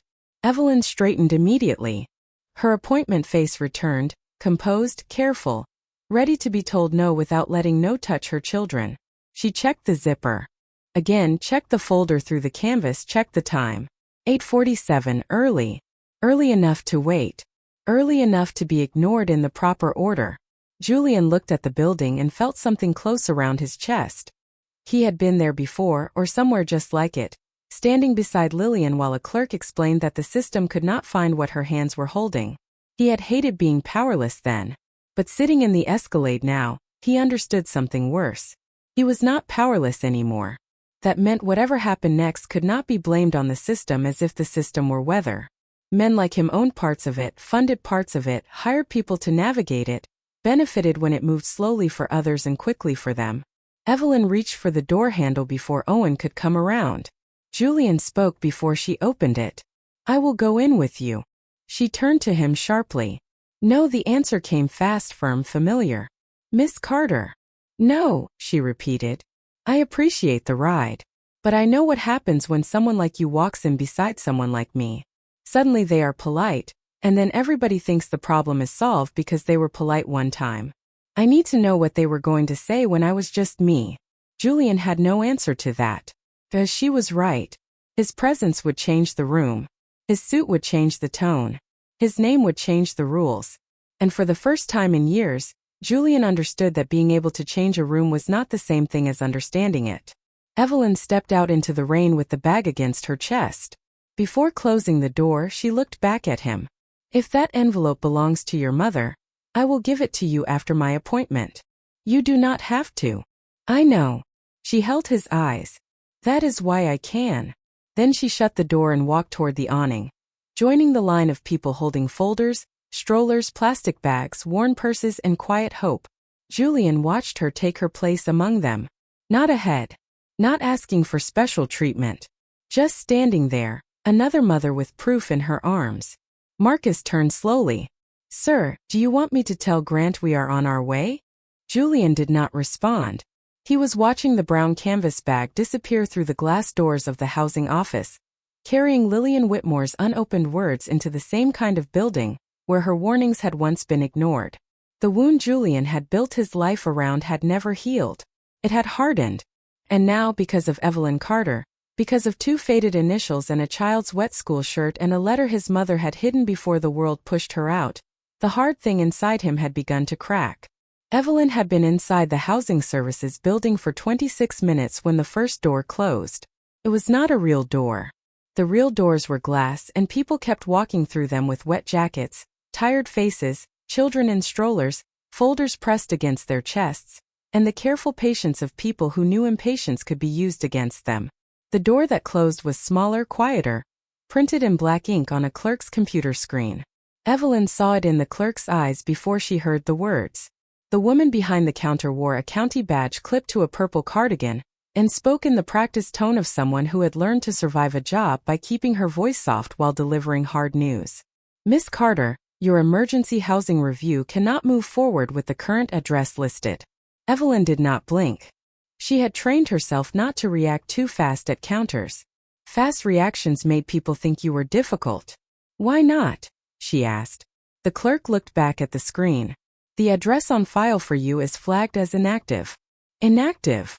The property management company updated the unit status yesterday. Evelyn's fingers tightened around the strap of the canvas bag. Updated it to what? The clerk hesitated. That hesitation was the sound of the second door closing. Vacant. For a moment, Evelyn heard nothing but the fluorescent lights above her. Not the crying toddler 2 chairs over. Not the printer coughing paper behind the counter. Not the rain ticking against the narrow windows. Vacant was a clean word. It sounded empty, peaceful, harmless. It did not sound like Maya's art folder on the cardboard box near the kitchen. It did not sound like Noah's toy fire truck with 1 missing wheel. It did not sound like the rice in the refrigerator, the damp towels hanging over the bathroom rod, the blanket folded at the end of Evelyn's bed. I slept there last night, she said. My children slept there last night. The clerk's face shifted, not disbelief exactly, but the kind of sympathy that had no authority attached to it. I understand what you are saying. Evelyn had heard that sentence before. I understand what you are saying. Not I believe you. Not I can fix it. Just a soft place for the truth to land before it was denied. Then please write that down, Evelyn said. Please write that I am telling you the unit is not vacant. The clerk lowered her voice. The system will not let me override a property status without verification from the management company. Evelyn opened the bag on the counter, careful to keep the old envelope tucked in the side pocket. She pulled out the utility bill, the rent receipts, the school letter, the notice to vacate, and the photograph of the apartment door from that morning with her own key in the lock. Here is verification, she said. These are my money orders. This is my electric bill. This is my lease. This is the notice they gave me. This is a picture from this morning. The clerk looked at the papers but did not touch them yet. People behind Evelyn shifted in line. Someone sighed. Not cruelly. Just tired. Everyone in that room was waiting on a door of their own. Miss Carter, the issue is that once the unit is marked vacant, the emergency review category changes. You may need to file as currently unhoused or temporarily displaced. Evelyn stared at her. But I am not currently unhoused if my belongings are still in my apartment. I understand. And if I file that way, it looks like I left. The clerk did not answer quickly enough. Evelyn nodded once slowly, because now she understood the shape of the trap. If she accepted the word vacant, she became a person who had already moved. If she became a person who had already moved, the management company could say relocation had happened. If relocation had happened, then whatever rights she had as a tenant became thinner, weaker, easier to fold into someone else's report. Who marked it vacant? Evelyn asked. The system only shows the management portal update. What company? The clerk read from the screen. North Coast Residential Transition Services. Evelyn knew the name from the bottom of the packet slid under her door. It was not the owner. It was not the city. It was the kind of company hired to stand between powerful people and the families feeling their power. Before Evelyn could speak again, a man in a charcoal overcoat stepped into the waiting area from the side entrance, holding a leather portfolio and wearing the calm expression of someone who did not wait in public rooms unless the waiting was strategic. Evelyn recognized him from the management office photograph taped beside the elevator at Ashbury Lane. Grant Keller, General Counsel, Whitmore Urban Development. He spoke to the security guard first, then to a supervisor, then his eyes found Evelyn as if he had expected exactly where she would be standing. That frightened her more than if he had looked surprised. The clerk saw him and straightened. People with titles do that to rooms. They pull posture from people before they ask for anything. Grant approached with a practiced half-smile. "Miss Carter," he said. "I am glad we found you." Evelyn placed one hand over her papers. "I did not know I was missing." Grant's smile thinned. "Perhaps this would be better discussed in a private office. I am comfortable here." He glanced at the people in line, then back at her. "This concerns your housing transition." "My home," Evelyn said. "Not my transition." The clerk looked down at her keyboard. Grant opened the portfolio and removed a packet clipped with a blue tab. It was thick, neat, and already marked where a signature should go. Evelyn hated it before she read a word.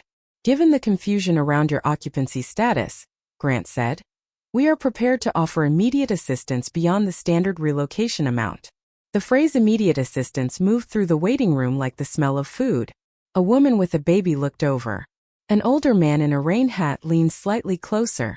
Evelyn felt their attention, and with it, the terrible pressure of being offered something while others were still drowning.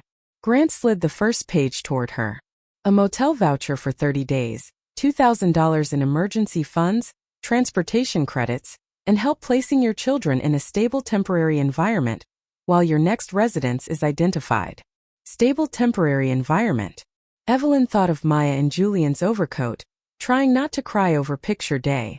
She thought of Noah's chest tightening in cold rain. She thought of the $7.42 that had become even smaller since morning. For one dangerous second the offer glowed. 30 days indoors. A bed. Heat. A door that locked. She could almost feel her body leaning toward it from exhaustion alone. Then she saw the paragraph above the signature line. "I acknowledge that I voluntarily vacated the premises at 214 Ashbury Lane, Apartment 2B, and waive any further dispute regarding notice, occupancy status, relocation eligibility, or claims arising from redevelopment transition." Evelyn read it once. Then again. Each word changed temperature as she understood it. Voluntarily. Vacated. Waive. Further dispute. It was not help. It was a receipt for her silence. Grant watched her face carefully. He was good at this. He knew when desperation reached the eyes. He knew the exact moment to sound kind. "Miss Carter, I understand legal language can feel intimidating. In practical terms, this gives you resources today. For your children." There it was. For your children. The oldest lever. The softest blade. Evelyn looked up at him. "And what happens to Mrs. Delgado in 2A if I sign this?" Grant paused. "This agreement concerns only your household." "No," Evelyn said. "It concerns everyone they said was gone before they were gone." Grant's expression cooled by 1 degree. "Every resident's situation is handled individually." "That is not what your notices said. They said relocation compliance depends on tenant response numbers. If I sign that I left voluntarily, you count me as handled." Grant closed the portfolio slightly, shielding the rest of the papers. "Miss Carter, I would caution you against making assumptions about documents you may not fully understand." Something in Evelyn went very still. The clerk behind the counter stopped typing. The woman with the baby looked away, as if the insult had landed too close to her own life. Evelyn did not raise her voice. She did not need to. "I understand being asked to lie," she said. "That part is written very clearly." Outside in the Escalade, Julian watched through the rain-streaked glass as Grant leaned over the counter toward Evelyn. He could not hear every word, but he did not need to. He knew Grant's posture. He had seen it in conference rooms when a smaller developer was being pressed into accepting terms. He had admired it once. Efficiency, he had called it. Precision. Now, through the window of a county office it looked different. It looked like a man using language as a wall. Marcus sat in the front seat, phone pressed to his ear. Yes, he is still delayed. No, do not begin without him unless Grant authorizes. I understand the investors are already there. He turned to Julian. Grant is inside now. He says he can resolve this quickly. Julian kept his eyes on Evelyn. Resolve what? Marcus covered the phone. The tenant complication. Julian looked at him then. Marcus swallowed. That is how Grant phrased it. Tenant complication. Julian had built a company where people could say that and believe they were being professional. He opened the car door. Rain hit his suit immediately, cold and real. Marcus reached for the umbrella, but Julian was already moving toward the building without it. Inside, Evelyn had gathered her papers back into the bag, but the unsigned packet remained on the counter between her and Grant. The offer expires at 5 o'clock today, Grant said. That is not a threat. It is a funding deadline. Funny, Evelyn said. Every threat I have ever gotten from an office came dressed like a deadline. Grant inhaled through his nose. You have 2 children, Miss Carter. I am trying to help you avoid unnecessary hardship. No, Evelyn said. You are trying to make hardship useful to you. Grant's patience cracked just enough to show the structure underneath. With respect. Refusing assistance does not make you noble. It may simply make you homeless. Evelyn felt that one. It found the bruise because it was aimed well. Her face did not change, but her hand moved to the canvas bag. Not searching, just holding. In that bag were the birth certificates, the rent receipts, Noah's medical papers, the old letter she had promised to return, and everything a system like this demanded from a woman before deciding whether to call her responsible or difficult. Then I will be homeless without signing away the truth, she said. Julian heard the last sentence as he entered the room. He stopped just inside the glass doors, rain on his shoulders, water darkening the expensive fabric of his suit. For the first time that morning, no one was holding an umbrella over him. Grant turned startled. The clerk's eyes widened. Marcus arrived behind Julian, breathing harder than he wanted anyone to notice. Julian, Grant said too quickly. This is being handled. Julian looked at the packet on the counter. Is it? Grant lowered his voice. Not here. Julian walked closer. Every person in the waiting room watched him now, not because all of them knew his face, though some did, but because money changes the air when it enters a government office. Evelyn hated that even now, part of her hoped it would help. Julian picked up the packet and read the highlighted line. His jaw tightened. Who authorized this language? Grant's face hardened in professional panic. It is standard settlement language for disputed occupancy transitions. Standard again. Julian almost laughed, but there was no humor in him. She is not disputing occupancy. She is saying we marked her vacant while she still lived there. Grant's eyes flicked toward Evelyn. Then the clerk. Then the people watching. We should discuss this privately. No, Evelyn said. Both men looked at her. She took the packet from Julian's hand and placed it flat on the counter where anyone close enough could see the highlighted paragraph. Private is how you make people disappear one at a time. A low murmur moved through the waiting area. The older man in the rain hat said, They sent me one of those. The woman with the baby whispered, Me too. Another woman near the chairs lifted a folder. Mine says voluntary relocation, but I never agreed. The room changed. Not loudly, not dramatically, but the separate silences began finding each other. Grant saw it happen and understood the danger faster than anyone else. One mother refusing a settlement was manageable. A waiting room recognizing a pattern was exposure. He turned to Julian with the careful urgency of a man trying to save the larger machine. This is precisely why we do not discuss active matters in public. These people may have unrelated circumstances. Evelyn looked at him. These people have names. Julian looked around the room. Folders. Vet coach. Children leaning against tired knees. A man holding a plastic grocery bag full of documents. A grandmother with oxygen tubing seated near the vending machine. None of them appeared in the Ashbury Lane investor deck.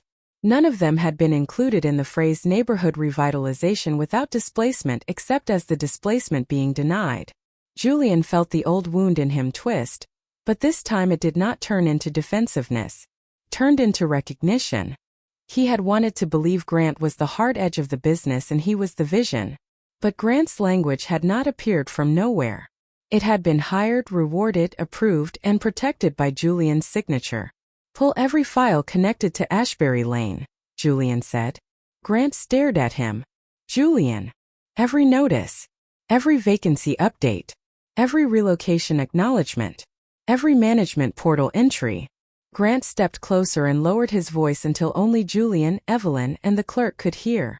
"You are standing in a county lobby creating discoverable statements in front of potential claimants." Julian looked at him. "Good." Grant went pale with anger. "You do not mean that." "Ido." Evelyn watched Julian carefully. She wanted to believe what she was seeing, but belief was expensive and she had already spent too much today. Men like him could have moments. Moments were not change. Moments passed. Papers remained. Locks changed. Children still needed beds. "And my appointment?" she asked the clerk, pulling the morning back to the one thing that still mattered. The clerk looked at Julian, then caught herself and looked at Evelyn instead. That small correction mattered. "I can note that occupancy is contested and attach your documentation," she said. "But I still need management verification to restore active status." Evelyn gave a short, tired laugh. "So the people who lied have to verify they lied?" The clerk's face softened. "I am sorry." Evelyn began putting papers back into the bag. One by one. Rent receipts. Birth certificates. Medical bill. School letter. Photograph. The old envelope stayed in the side pocket, unopened, its loosened flap turned inward. Julian watched her order everything with the precision of a woman who could not afford chaos. "Miss Carter," he said, "I can fix the status." She looked up. "Can you fix it for everyone?" He did not answer fast enough. That was the truth. He could call one person and make Evelyn's file move. He could get her a motel room, a caseworker, a direct number, a temporary solution wrapped in his guilt. He could make one exception and feel better before lunch. Evelyn saw him realizing it. "That is why I cannot sign," she said. "Because if I become the exception, they use me to prove the rule is fine." The sentence stayed with him after she turned away from the counter. Grant closed his portfolio. Marcus was still standing by the door, helpless with 2 phones and no schedule left to protect. The clerk began scanning Evelyn's documents, 1 page at a time. Each beep from the machine sounded small, almost ridiculous, compared with the size of what those papers had to prove. Julian stepped back and let Evelyn stand at the counter without him beside her, because she had asked to know what they would say when she was just herself. Now he knew too. They would say vacant to a woman with keys.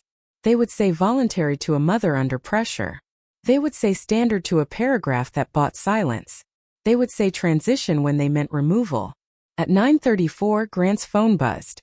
He looked at the screen and then at Julian. "The investors are assembled. The council liaison is asking whether you are attending." Julian looked through the glass doors at the rain, then at Evelyn's canvas bag resting on the counter, while the scanner pulled her life into the county system page by page. "Tell them I am delayed," he said. Grant's mouth tightened. "For how long?" Julian watched as the old envelope shifted slightly inside the side pocket of Evelyn's bag. The paper softened by rain. His mother's name hidden but not gone. "Until I understand what I was about to sign," he said. Grant looked at him as if he had made a dangerous mistake. Evelyn looked at him as if she was not yet willing to call it courage. And somewhere inside the bag between the documents of a living mother and the letter of a dead one, the truth waited, no longer buried, no longer safe, and no longer willing to stay quiet. At 10:12, Evelyn Carter walked out of the Housing Services building with no motel voucher, no restored address, and no promise that the system would correct itself before nightfall. What she had was a stamped copy of her documents, a case number written on a yellow sticky note, and the same brown canvas bag pulled tight against her ribs as if she could keep her children safe by holding paper close enough to her heart. The rain had softened into mist, but the cold stayed. Julian stood near the curb beside the Escalade. His suit darkened at the shoulders, one hand around his phone, the other hanging at his side like he had forgotten what powerful men did with their hands when there was no desk between them and consequences. Grant Keller was 10 feet away, speaking sharply into his own phone, using phrases like exposure, containment and unauthorized admissions. Marcus waited by the passenger door with the umbrella open, but Julian had not stepped beneath it. Evelyn noticed that. She did not know whether it meant anything. Some men got wet once and called it transformation. She had no use for symbolic rain. They scanned everything, Evelyn said when she reached him. They said they will review it within 48 hours. Julian looked at her face. That does not help tonight. No, she said. It does not. He heard no accusation in it. That made it worse. Accusation would have given him something to defend against. Evelyn gave him only the truth, and the truth stood there in damp shoes with $7.42 in her pocket. Julian looked toward the building doors where people still waited under the awning. I made some calls, he said. Evelyn's hand tightened on the strap. What kind of calls? A hotel near Euclid has 2 rooms available. Clean. Safe. 30 days prepaid. Transportation included. Clothes for Maya and Noah can be delivered before school gets out. Noah's medication can be handled through the pharmacy on Superior. No reimbursement needed. Evelyn stared at him for a moment, not because she was ungrateful, but because hunger and caution had started arguing inside her so quickly she could barely hear herself think. A room for 30 days. Clean sheets. Heat. A place where Noah's breathing would not tighten from cold air leaking through old windows. A place where Maya could put her backpack down without asking whether they were staying. It sounded like rescue. That was what made it dangerous. Why? She asked. Julian seemed almost wounded by the question, then ashamed of being wounded. Because you need somewhere to sleep. Lots of people in there need somewhere to sleep. He looked back at the awning. I know. Did you get rooms for them too? He did not answer. The silence told her enough. Evelyn looked down at the mist collecting on the canvas bag. The initials LW were nearly dry now, faded again into the brown like a secret pretending to be ordinary. Then you got a room for your guilt, she said softly. Julian inhaled. Marcus looked away. Grant stopped talking on the phone. Evelyn did not say it cruelly. Cruelty would have made it smaller. She said it like a woman naming the object on a table. Julian opened his mouth, but before he could respond, Grant stepped in with a folder held against his chest. Miss Carter, what Mr. Whitmore is offering is an extraordinary private accommodation. It does not affect your pending review. It does not require you to sign the relocation acknowledgement you saw inside. Evelyn looked at the folder. Then why are you holding paper? Grant smiled with the patience of a man who believed patience could be weaponized without leaving marks. A standard privacy agreement. It simply confirms that while Whitmore Urban Development is assisting your family voluntarily, you will direct all media inquiries, tenant association communications, and public statements regarding the Ashbury Lane matter through counsel until the review is complete. Julian turned toward him. Grant. Grant did not look at Julian. He kept his eyes on Evelyn because she was the person he still believed could be pressured. It protects everyone from misinformation. Evelyn almost laughed, but she was too tired to give him the satisfaction of seeing disbelief become sound. She took the paper from him and read the first paragraph. Then the second. The words were prettier this time. No voluntary vacating. No waiver in bold language. Nothing as obvious as the trap inside the housing office. This one was smoother. Cooperation. Confidentiality. Good faith. Non-disparagement. Temporary assistance. The kind of language that did not say silence outright because it had learned to wear better clothes. So if Mrs. Delgado asks how I got a room tonight, I cannot tell her, Evelyn said. Grant's smile tightened. You can say you received temporary assistance. And if the Tenants Association asks whether my unit was marked vacant while I was still living there? Until the review is complete, public speculation could be harmful. Harmful to who? Grant did not answer. Evelyn looked at Julian. Did you know about this? Julian looked at the paper, then at Grant, and the answer was visible before he spoke. No, Evelyn believed him. That surprised her, and because it surprised her, she distrusted it. But it came from your people. Yes, Julian said. He did not soften it. He did not say legal team as if the phrase could make responsibility blurry. It did. Grant's voice lowered. Julian, this is basic risk management. You ask for immediate help. Immediate help needs structure. Evelyn folded the agreement once and handed it back. My children need beds, she said.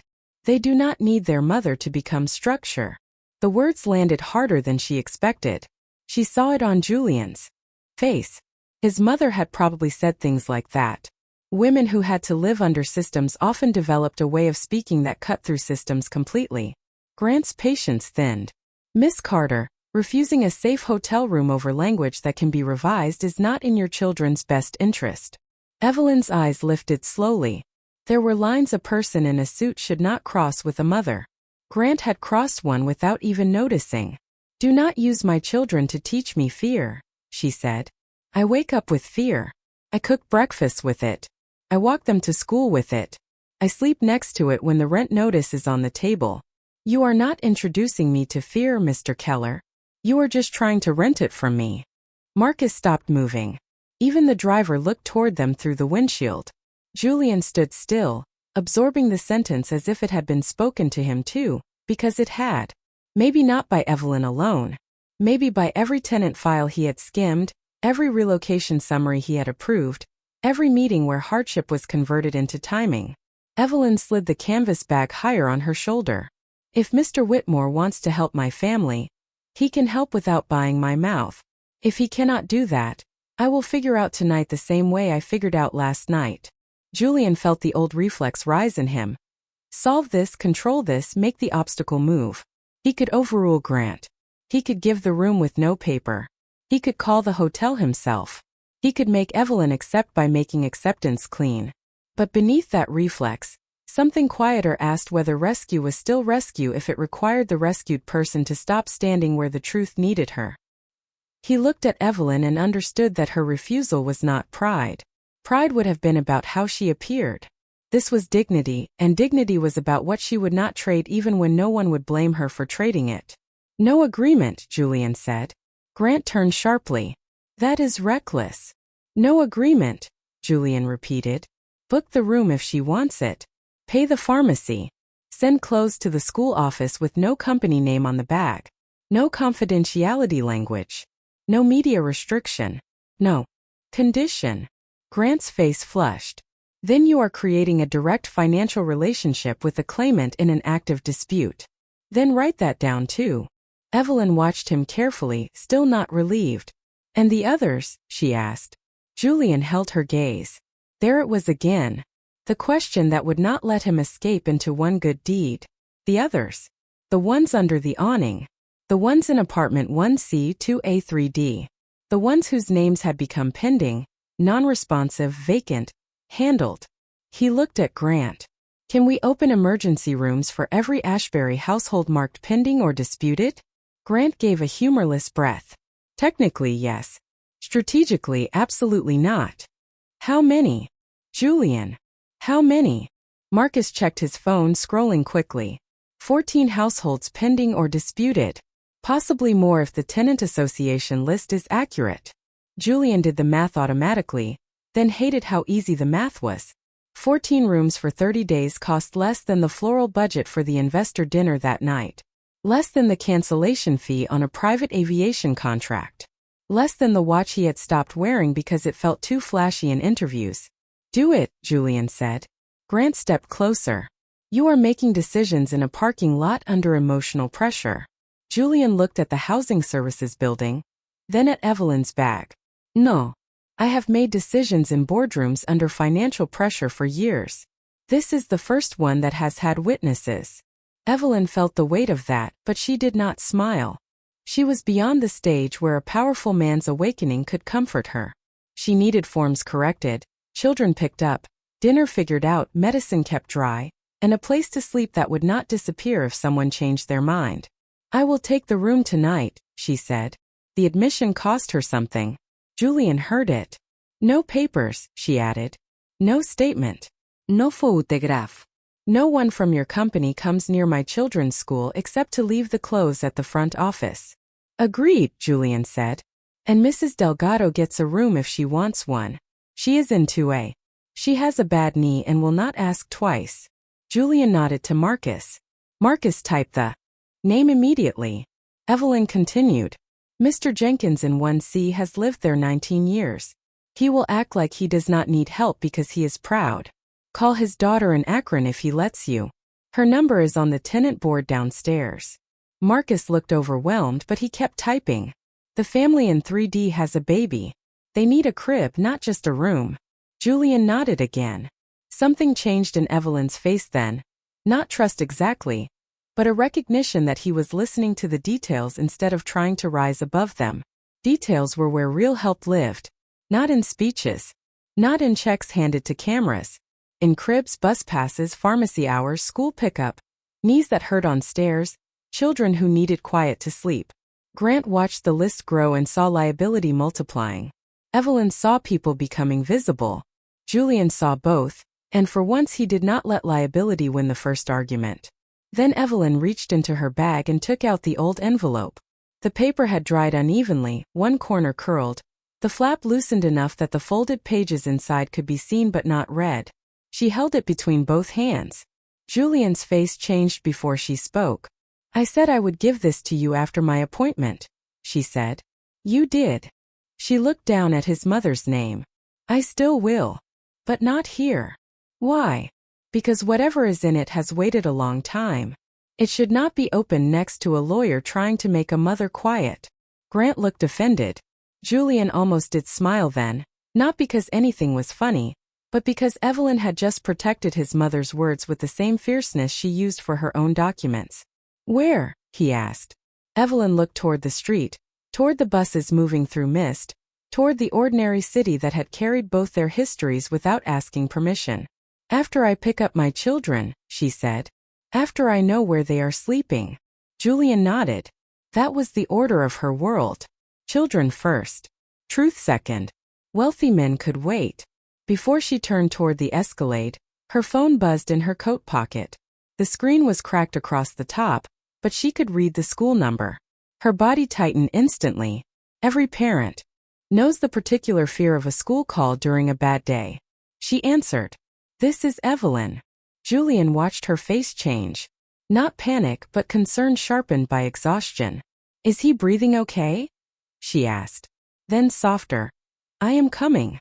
She ended the call and closed her eyes for 1 second. Noah is coughing again. The nurse says he is stable, but he wants me. Julian reached for the door. We will go now. Evelyn did not move. She looked at Grant, then at Julian.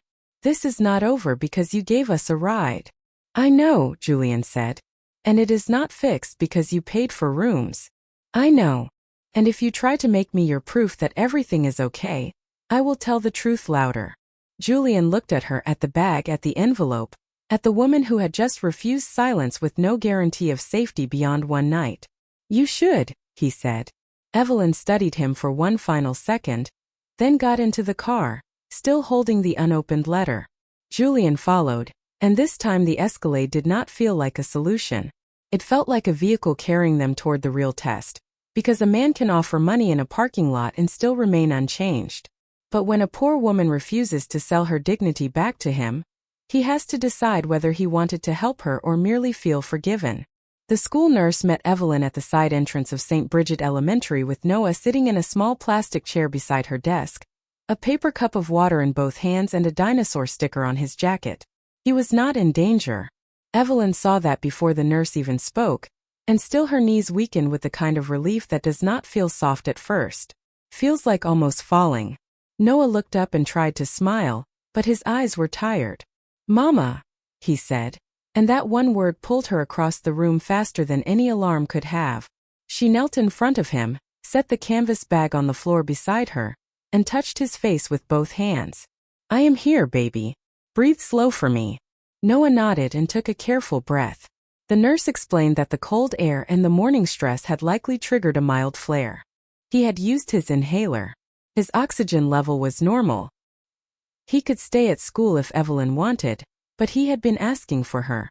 Evelyn thanked the nurse twice, then a third time because gratitude was sometimes the only currency she could spend without counting it. Julian stood just inside the doorway, far enough back not to crowd them, close enough to see the room with the kind of attention he had once reserved for architectural details. There was a small cot against the wall, a cabinet with bandages and extra socks, a bulletin board covered in hand-washing posters, and a row of labeled inhalers in a plastic organizer.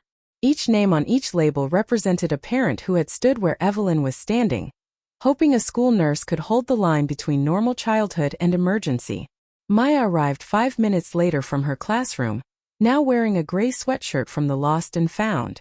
Her hair was still neat, but her face had the careful blankness of a child who had survived embarrassment by going quiet. "You okay?" Evelyn asked her. Maya nodded. "They moved picture day for our class because the camera broke." Evelyn let out a breath that was almost a laugh. "Look at God fixing what I could not." Maya smiled then, small and real, and Julian looked away because the tenderness of it felt like something he had not earned the right to watch. Marcus had arranged for clean clothes to be delivered to the front office with no company name on the bags, exactly as Evelyn requested. There were uniforms in the right sizes, socks, a warm jacket for Noah, and a simple navy cardigan for Maya. Evelyn checked each tag, not because she doubted the quality, but because poor mothers learned to inspect gifts for hidden costs. No logo. No note. No camera. Just clothes. That made it harder, not easier, because help without performance left her with only the discomfort of needing it. She allowed the children to change, then walked them back toward their classrooms. Noah held her hand until the pre-kindergarten doorway and whispered, "Are we sleeping at home tonight?" Evelyn crouched so her face was level with his. She could not lie anymore. "Not fully. We are sleeping somewhere warm." "Tonight," she said. Noah studied her, then nodded because warm was enough for 5 years old. Maya heard it from the hallway and understood more than her brother did. Evelyn saw the question in her daughter's eyes, but Maya did not ask it in front of strangers. That broke Evelyn more than if she had. When both children were back in class, Evelyn returned to the nurse's office where Julian waited beside the door, holding his phone but not looking at it. Grant was not there. Marcus had gone to the lobby to confirm the hotel rooms for the other Ashbury families. For the first time all morning, Evelyn and Julian stood without a lawyer, assistant, driver, clerk, or child between them. Only the canvas bag sat on the chair, damp at the corners, ordinary and impossible. Evelyn picked it up and held it against her chest. "There is a church across the street with a covered bench," she said. "We can open it there." Julian knew what she meant. He should have said they could use the car or his office or any private room in the city. But Evelyn had chosen a place that belonged to neither of them. Not his leather seats. Not a county counter. Not a lawyer's conference room. A covered bench outside a church in the rain, where his mother might have sat once waiting for a bus after work. "All right," he said. They crossed Superior Avenue under gray clouds. Julian did not offer his arm. Evelyn did not need it. Cars hissed past on wet pavement. A city bus groaned to a stop half a block down. Outside the church, the covered bench was dry except for one corner where rain blew in sideways. A small wooden box near the door held canned goods for anyone who needed them. Evelyn noticed Julian notice it. "People leave food there every Wednesday," she said. "No questions." Julian nodded. He had donated millions to food access initiatives. He could not remember the last time he had stood beside a box where hunger was handled by neighbors instead of foundations. Evelyn sat first. Julian remained standing until she looked up and said, "You can sit. It was your mother's name." He sat at the other end of the bench. Not too close. She opened the canvas bag slowly. The zipper dragged over the repaired seam. Inside were the same documents he had seen before, now reorganized after the housing office scan. Evelyn removed the old envelope from the side pocket with both hands. The flap had loosened further, but she still did not open it. She held it out to Julian. "I never read it," she said. "I know," he said. "You do not know. You believe me. I believe you." That answer mattered. Evelyn let go. Julian took the envelope like it weighed more than paper. Lillian Whitmore's name crossed the front in faded blue ink. The address beneath it was the apartment that had held his childhood, and now held Evelyn's threatened present. His fingers trembled once. He hated that Evelyn saw it, then hated that he hated it. He had made a religion out of control, and here was a dead woman undoing him with handwriting. He slid one finger under the flap and opened it carefully. Inside were 4 folded pages and 2 smaller items. The first was a rent receipt from March, 31 years old, stamped paid. The second was a small photograph of Julian at 12, standing stiffly on the Ashbury Lane steps beside Lillian. He had not seen that version of himself in decades. Two thin, serious eyes, second-hand blazer sleeves slightly short. Lillian stood behind him with one hand on his shoulder, and the canvas bag hanging from her other arm. The bag looked new then. The initials were dark. Julian pressed the photo against his knee and unfolded the letter. Evelyn looked away at first, giving him privacy, but his silence stretched so long that she turned back. His face had changed in a way that frightened her. Not dramatic. Not broken open. Worse. Stripped. He began reading silently. The first page was dated April 14, 1993, 3 days after he and Lillian left Ashbury Lane. It was addressed to the Cleveland Fair Housing Office but never mailed.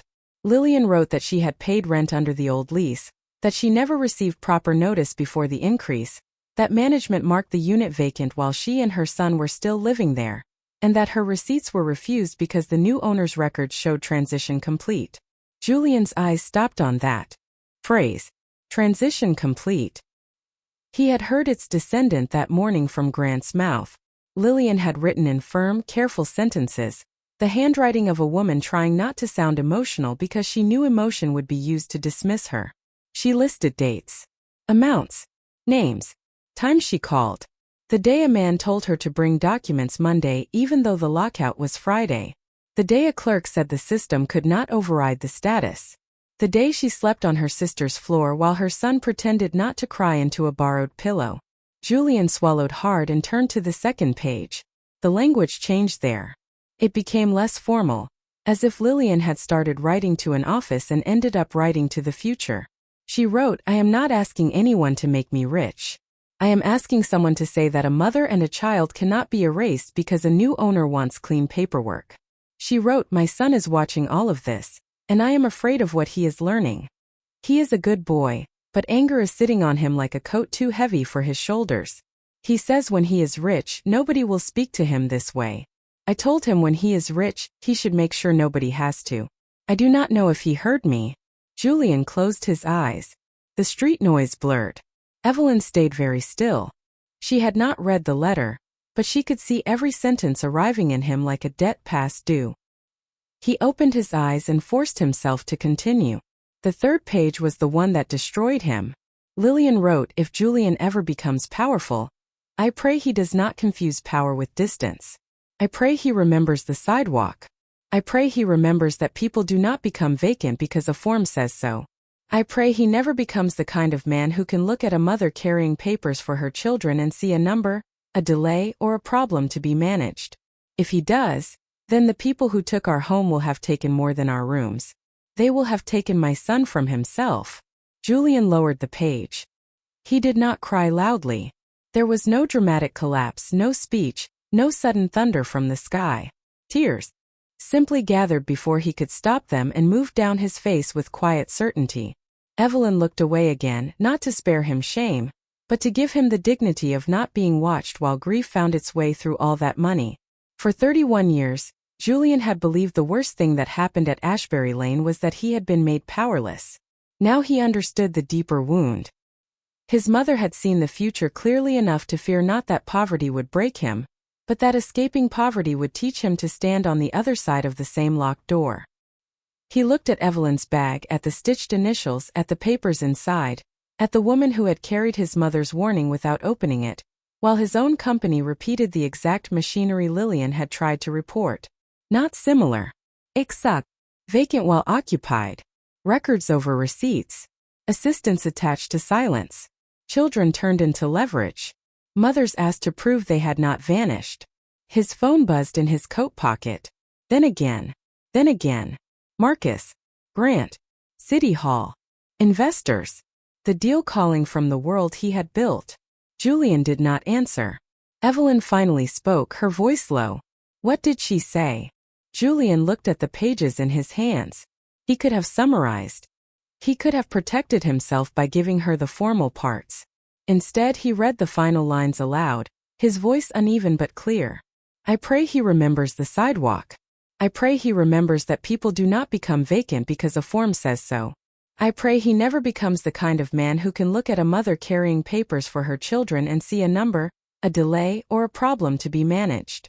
Evelyn's face changed. Not with satisfaction. Not with victory. With grief for a woman she had never met, and perhaps for the son who had lost the warning until after he needed it most. She knew, Evelyn said. Julian nodded once.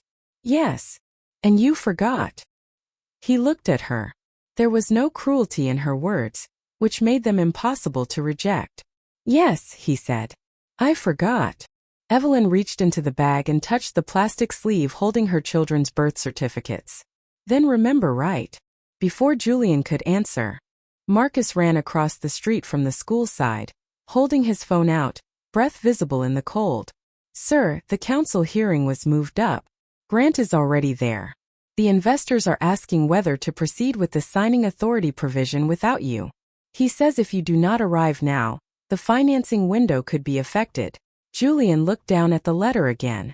Financing window. He almost smiled at the obscenity of the phrase arriving beside his mother's grief. Tell Owen to bring the car, he said. Marcus looked relieved. Yes, sir. And call Denise Holloway from the Tenant Association. Tell her I want her at the hearing. Marcus froze. The organizer? Yes. Grant will object. I am counting on it. Evelyn stood, gathering the bag. I need to pick up my children at 3. We will be back before then. Julian folded the letter with care, returned the photograph and receipt to the envelope, and held it against his chest for 1 second before placing it back in Evelyn's bag. She looked surprised. It belongs to you, she said. It belonged to my mother, Julian said. But she hid it in that apartment. You found it. You protected it. And right now it is evidence. Evelyn understood before Marcus did. The letter was not just a personal wound. It was proof of a pattern old enough to have a memory and new enough to still be operating. She zipped the bag slowly. If I go with you, I speak for myself. Yes. Not as your story. Yes. Not as the woman you helped. Julian looked at the church steps, at the rain, at the street his mother had once walked with him, then back at Evelyn. As the woman who helped me see what I signed. Evelyn held his gaze for a long moment. Then she nodded. The Escalade pulled to the curb, clean black paint reflecting the gray sky. This time, when Julian opened the door, Evelyn did not climb in like someone afraid of staining the seat. She entered carrying the canvas bag openly, with Lillian's letter, her children's papers, and the truth inside it. Julian followed. Marcus got into the front and began making calls with shaking hands. As the car pulled toward City Hall, Julian finally answered Grant. He did not say hello. He did not apologize for being late. He said, do not sign anything. Grant's voice came through sharp and controlled. Julian, you are jeopardizing an $80 million transaction over a tenant dispute. Julian looked at Evelyn's bag between them. He looked at the initials his mother had sewn, faded but still holding. No, he said. I am stopping one. Grant began to speak, but Julian ended the call. Outside, Cleveland slid past in wet brick, bus stops, corner stores, churches, schoolyards, and apartment buildings full of lives that never fit cleanly into investor decks. Evelyn sat beside him in silence. She did not comfort him. She did not congratulate him. She did not forgive him. She simply held the bag steady as the car moved, and Julian understood that the truth had not destroyed him so he could fall apart. It had destroyed the lie that allowed him to keep going unchanged. City Hall was already full when Evelyn Carter walked in with the canvas bag against her side and Julian Whitmore half a step behind her. Not ahead of her. Not guiding her. Behind her. That was the first thing Denise Holloway noticed from the second row, and it was the first thing Grant Keller understood too late. The Community Housing Committee room smelled like wet coats, old carpet, and coffee that had been sitting too long in a metal dispenser near the wall. Investors in tailored suits stood near one side, speaking in low voices. Ashbury Lane residents sat on the other, holding folders, envelopes, and the kind of hope that had learned not to show its face too early. At the front table, Grant had already arranged the documents in neat stacks, the way men arrange paper when they want paper to look more powerful than people. He rose when Julian entered. "We are ready to proceed," he said. Julian looked at the signing packet, then at the residents, then at Evelyn. "No," he said. The room quieted. Grant's smile stayed in place, but only because panic had not yet reached his mouth. "Julian, the committee has the revised language. We can address individual concerns after approval." "That is how we got here," Julian said. He walked to the microphone, but he did not touch the pen. "We have treated people as individual concerns until the pattern became invisible." The councilwoman at the center table leaned forward. "Mr. Whitmore, are you withdrawing the application?" A murmur ran through the room. Grant moved quickly. "No, councilwoman. Mr. Whitmore is requesting a brief procedural pause." Julian turned to him. "I am requesting an immediate suspension of the Ashbury Lane signing, an independent audit of every notice, every vacancy status change, and every relocation agreement connected to this project." Grant's face hardened. "You cannot announce that without board authorization." Julian looked at him. "I own the company. You have investors. They invested in my judgment. Today they are getting it." One of the investors stepped forward, a silver-haired man with a red tie and an expression built from disbelief. "This delay could jeopardize financing." Julian nodded. "Then financing will have to learn to wait behind facts." The words landed across the room like something heavy set down carefully. Evelyn stood near the aisle, not at the microphone, not yet. She had told Julian in the car that she would not be displayed like a wound for public sympathy. He had listened. So when he spoke, he did not tell her story for her. He told his own failure. He said his company had relied on vacancy data it had not personally verified. He said residents were pressured with agreements that tied emergency help to silence. He said no family should be marked gone while their toothbrushes, school folders, medication, and beds were still inside an apartment. He said the word standard had been used too many times to excuse what no decent person would defend if it happened at their own door. Grant whispered his name with warning in it. Julian ignored him. Then Julian turned toward Denise Holloway. "Miss Holloway, if the residents are willing, Whitmore Urban Development will fund independent counsel of their choice, not ours, starting today. We will cover emergency hotel rooms for every household with disputed status for 30 days. Without confidentiality agreements, without waivers, without photographs, and without conditions. Demolition remains suspended. Rent increases are frozen pending review. Any resident improperly classified will have their tenancy restored or receive relocation terms negotiated through the Tenants Association." The room did not erupt. Real relief rarely does at first. It checks the floor before standing. Mrs. Delgado crossed herself. Mr. Jenkins took off his rain hat and stared at it as if it might explain what he had just heard. A young mother in the back began crying silently, rocking a stroller with one foot. Evelyn felt the sound before she made one. A breath left her body that she had been holding since the first notice came under her door. Grant stepped to the second microphone.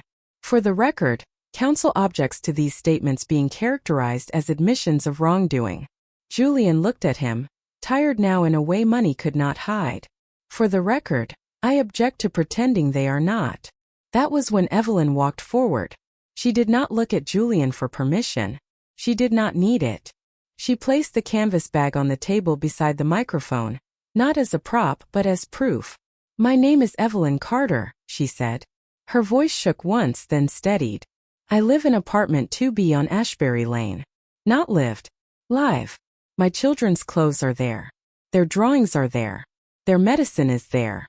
This morning, a computer said my home was vacant. I am here to say people are not vacant because paperwork needs them to be." Denise Holloway bowed her head. Several residents murmured amen.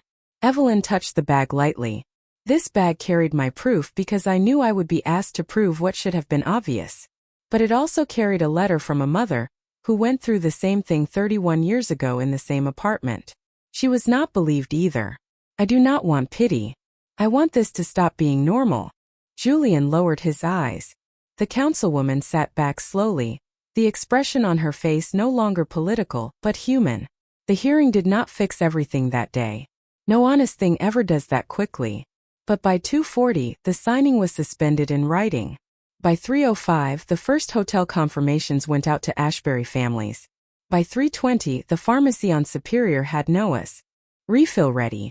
And at 3:37, Evelyn Carter stood outside St. Bridget Elementary when Maya and Noah came through the doors, clean, warm, and surprised to see their mother smiling without pretending. Julian waited across the street, not stepping closer, not entering the frame of their reunion. Evelyn saw him and gave one small nod. It was not forgiveness. It was not trust. It was acknowledgement. For that day, it was enough.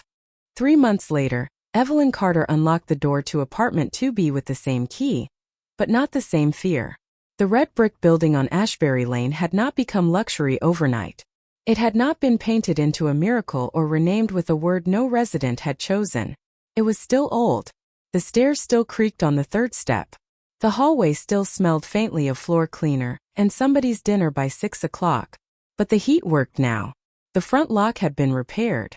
The mailboxes had names that matched the people who lived there. And on the bulletin board near the entrance, beside flyers for school supply drives and a church fish fry, there was a notice printed in plain language, not legal fog, explaining every tenant's rights before any future redevelopment meeting could move forward. Evelyn read that notice every time she passed it, not because she did not believe it, but because belief takes practice after people have taught you disappointment as a survival skill. Maya's art folder no longer sat on a half-packed box.